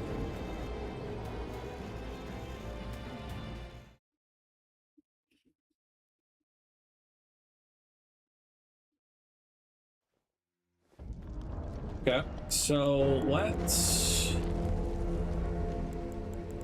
This will be our first debut of the Mimic Tier.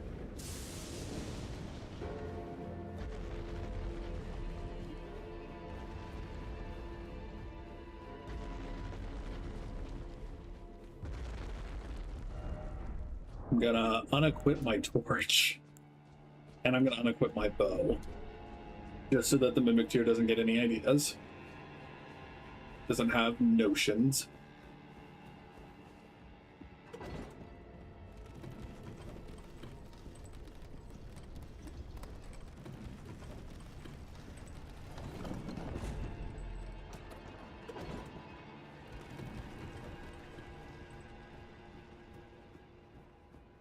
I think I am gonna Golden Vow before.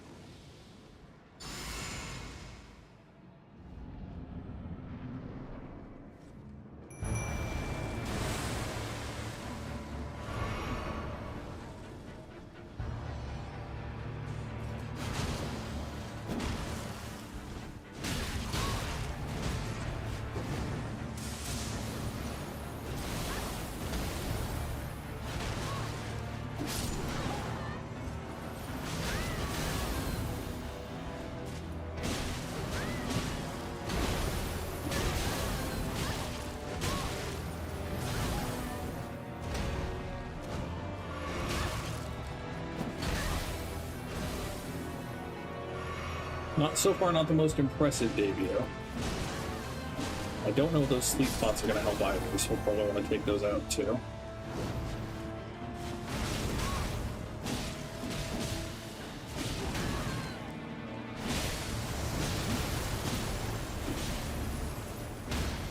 You staggered him! Wow!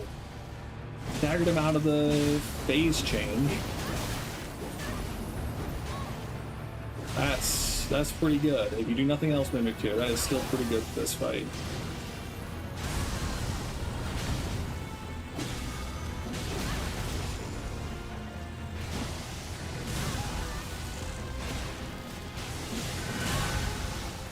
And you got the heal off too. Way to go, Mimic Tier. Way to go, Mimic Tier. Nice. Thank you, me.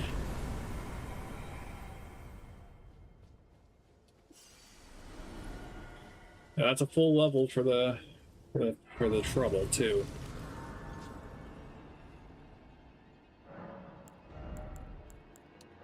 We're gonna get endurance to 40, I think, and then after we get to 40, we'll think about pumping up our offensive stats some more. I wouldn't hate more faith just for the more flexibility of some of the powerful spells we've gotten.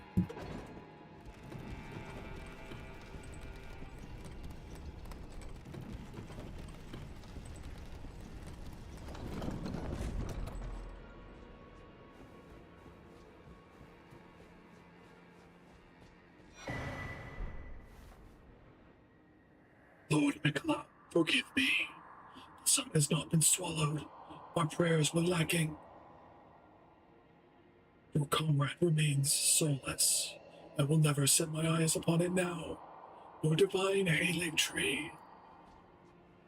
So, Mikola was trying, I believe, to restore Godwin's soul. Godwin is the victim of the Night of Black Blades, or whatever it's called. Ronnie's plot. And he was good friends with Mikola. And so Mikola tried to save his soul, but was unsuccessful. And so then went and did the Haligtree when that failed. So let's go fight Hoslow, so we don't forget that. And then maybe we'll just go fight, like, Borealis or something. Get a couple of other fights out of the way.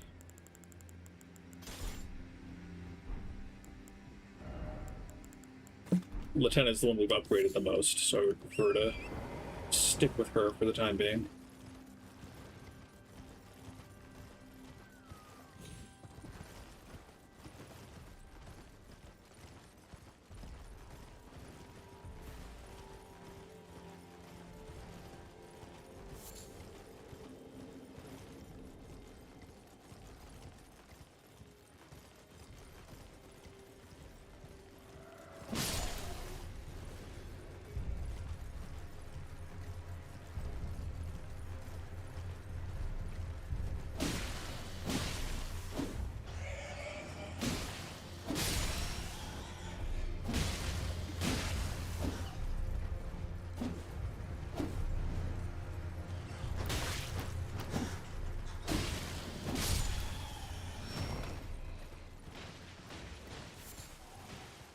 Juno Hoslow is pretty cool. He'll emote at you, and he'll bow when he beats you, which I know from personal experience.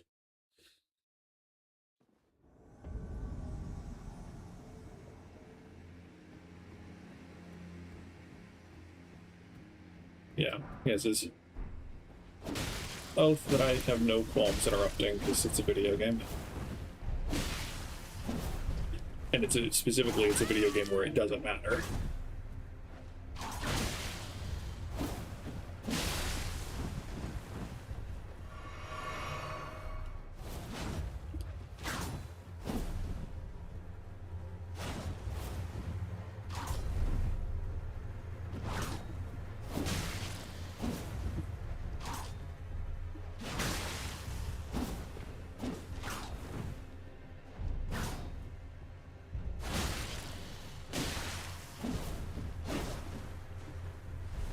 You only had one flask? My guy, what are you doing? What are you doing with your life?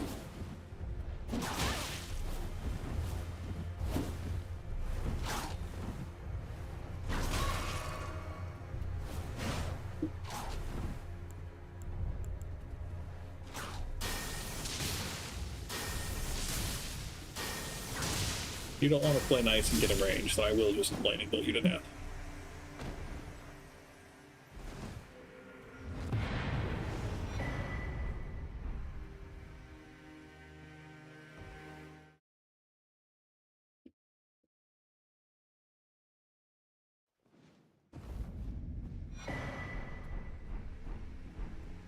Yep.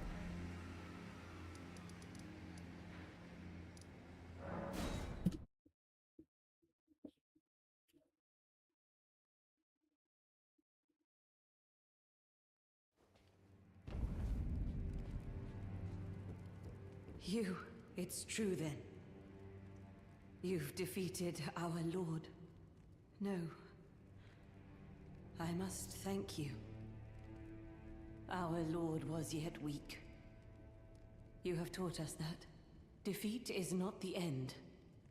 Our lord is immortal, and will one day rise again. Stronger. Until then, I must stay the path and do my part. I will leave the Volcano Manor before long.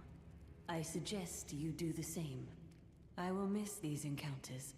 The champion who walks the tainted path shines all the more. I always was an admirer. Do you have a reward for me, though? Perhaps we will meet again along the path. We did circumvent the order by killing the serpent first. So, you killed Rykard. I harbor you no ill will. The strong take. Such is our code. Even he was prepared to meet a wretched end when he first took blasphemy unto his very flesh. But any road, the Volcano Manor is no more. Though we may yet fulfill an old promise. We hunted our own kind, and took what was theirs. And with everything in hand, the time has come to rise against the Erdtree. O greater will, hear my voice. I am the recusant Bernal, inheritor of my brother's will, and you will fall to my blade.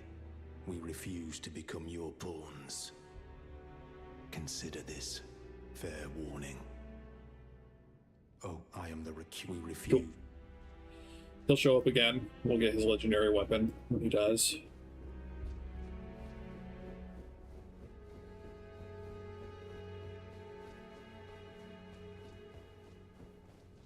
Now you've gone and killed Rykard. You scheming little doxy. Cripes, you make this nonsense seem, well, less nonsensical. Perhaps a Tarnished will be Elden Lord after all. But for now, this manor is finished. The demigod beast is slain, and Tanith has lost her head. A fine mess. But how else could it end? When Daddy Ambition's head over heels courting Lady Blasphemy. Well, here I am, untethered, once again. Goodbye, my friend. What is it? Oh, come to make a parting Maybe he doesn't sell bewitching branches. We'll buy Margit's shackle. Because we needed it that one time it didn't have it. Cheers for that.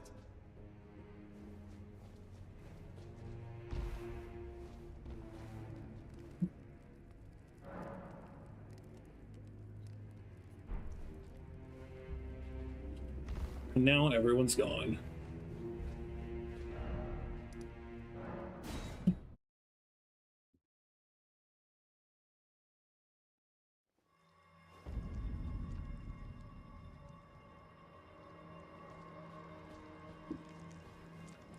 Oh, you...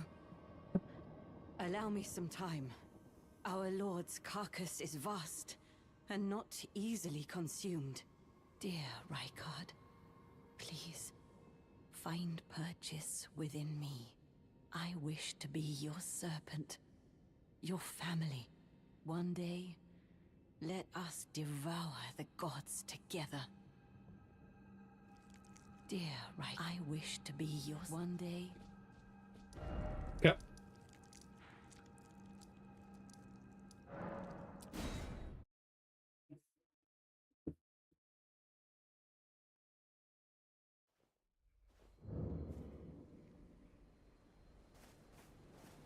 We can just go to the Castellan's Hall.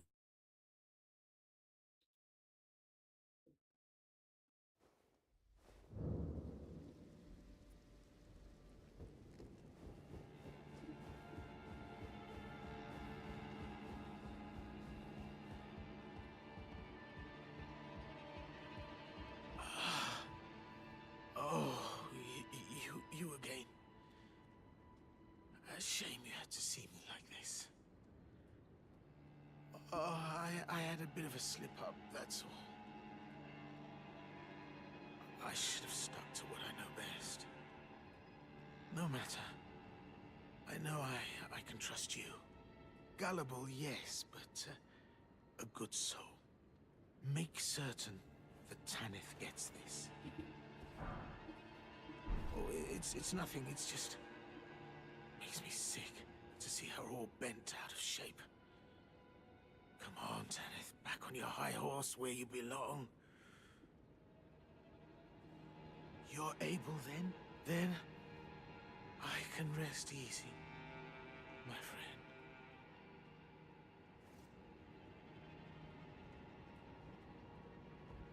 R.I.P. Patches.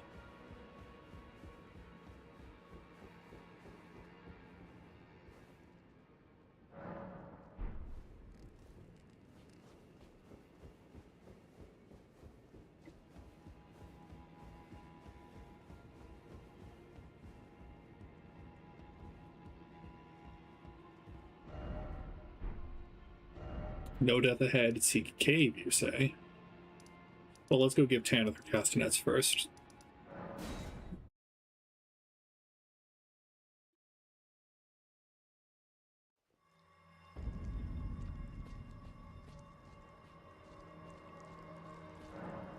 What is it?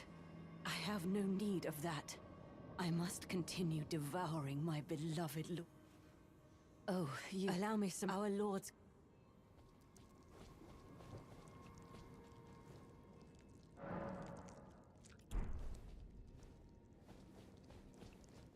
Oh, you allow me some our lord's carcass. Okay. My memory, reading about this online, is that there isn't conclusion per se to this. It just ends without satisfaction.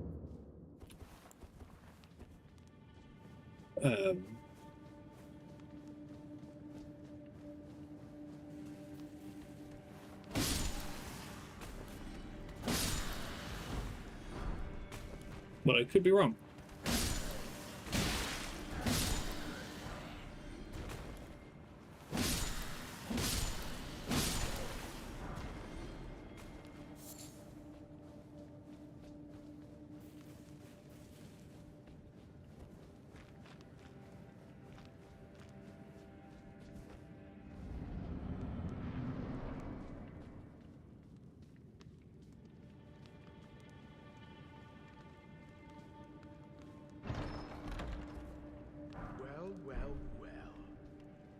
Just help yourself to a man's personal belongings? You scheming little thief. The gods demand repentance. Cough up your coin. All of it. Oh, you okay, so you're not weak. Wait. Don't tell me. Is that you? Oh, Christ. Please, wait. Always will wait for you, Patches. Always will wait for you.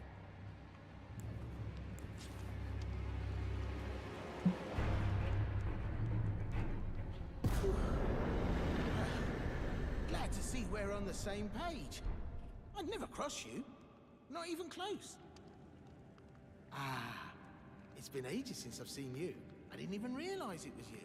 Took you for a demi-human or some such. You know how it is. Just an innocent mistake. Water under the bridge, eh? Back to business as usual. Hell's bells. This bandit business is hardly what it's cracked up to be. Especially if we keep running into the likes of you. Maybe I'll set up another shop with the lads.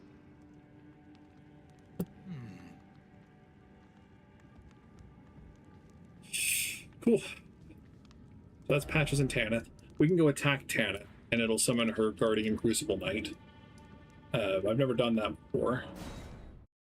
So it might be worth a try.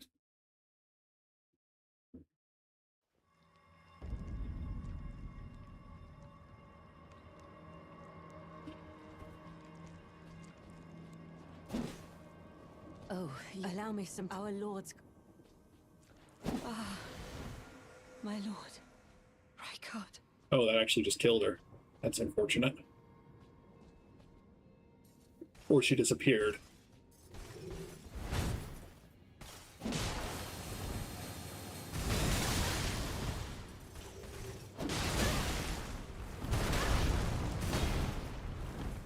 Okay, let's not get got. Fight Crucible Knights, we've done it before.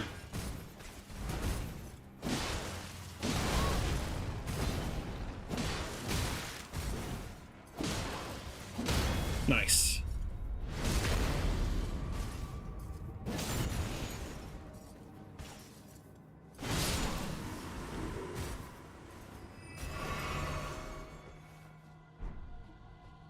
Oh, and she does just die. That's tragic.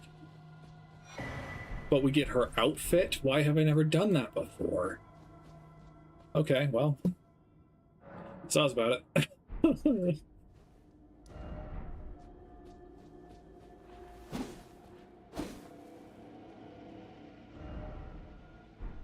Okay, but... Okay. Last thing, let's just go try to get Sight of Grace at the lake. And call it good.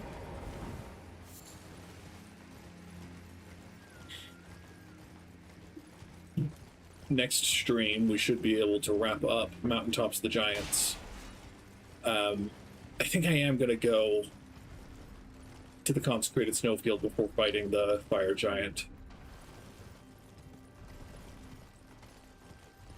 Both for the Gideon stuff and just to try to make sure I don't miss anything.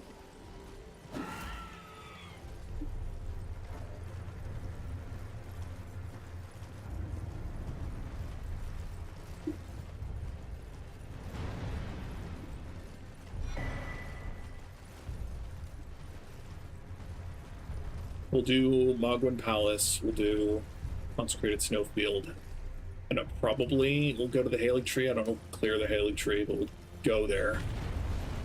I think there's a cave? Maybe there's a cave there?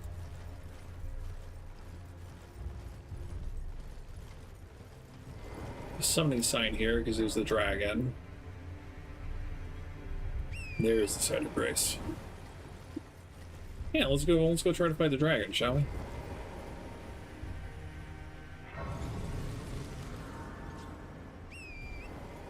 At least one attempt in the last 5 minutes.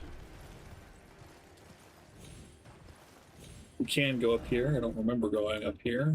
We'll take a look next time.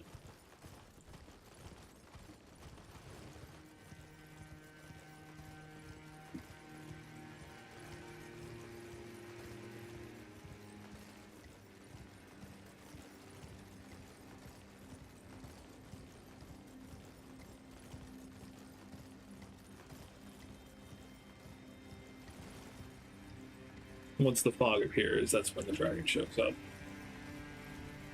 Or blizzard, I guess.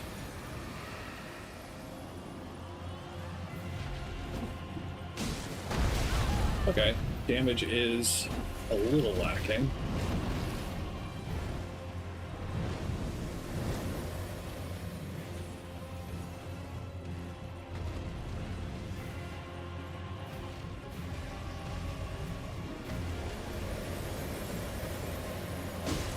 So a lot of stories have come up with like biological justifications for dragons being able to breathe fire.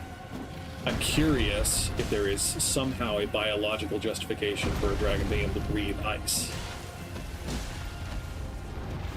My limited understanding of biology suggests that animals aren't really designed to keep themselves cold. Cool, yes.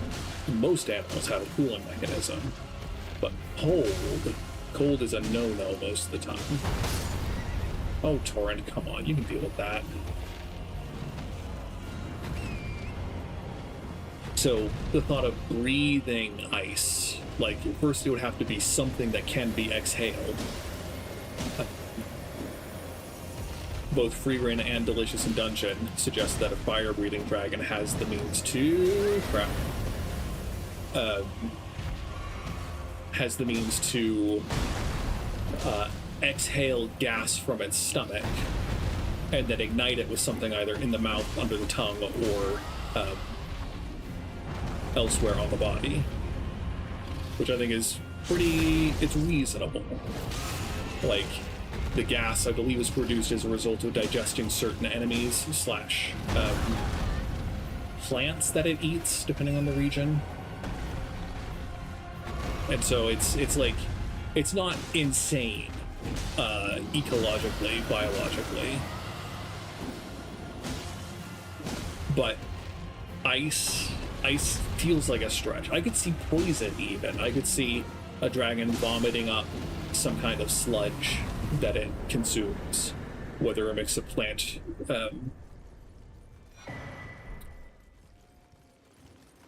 food or just like poison dart frog style poisonous, getting it from somewhere and then regurgitating it. And then obviously any kind of truly magical element like breathing light or dark or whatever. That's some breathing lightning. How could you breathe lightning? You could maybe exhale or expel lightning from a galvanized something, but even then that's a bit of a stretch. So anyway, just odd ramblings of a sad man. Cool. I think that's what we'll call it then. We'll come back here. Thank you for watching. If you enjoyed, feel free to like the video. Feel free to subscribe to my channel. Always happy to see that.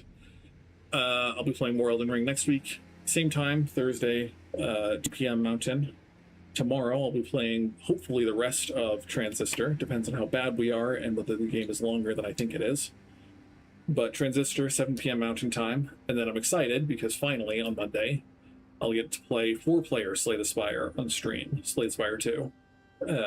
My dad, my sister, and my older brother will all be available, and we will have a good time. Hopefully we can do 2 runs. My older brother has never played multiplayer, and so he's the weakest link in terms of speed, I think. Generally speaking, the rest of my dad and my sister together can get a run done in about an hour. So hopefully, if everything goes well, we'll have 2 runs. But yeah. So, we'll pick up clearing out the rest of the mountaintops prior to the giant proper, and then we'll go back to the Lift of Rold and go to the Haligtree. So, once again, thank you for watching. Hope you have a good weekend. Hope everything goes well for you. And until we see each other again, bye-bye!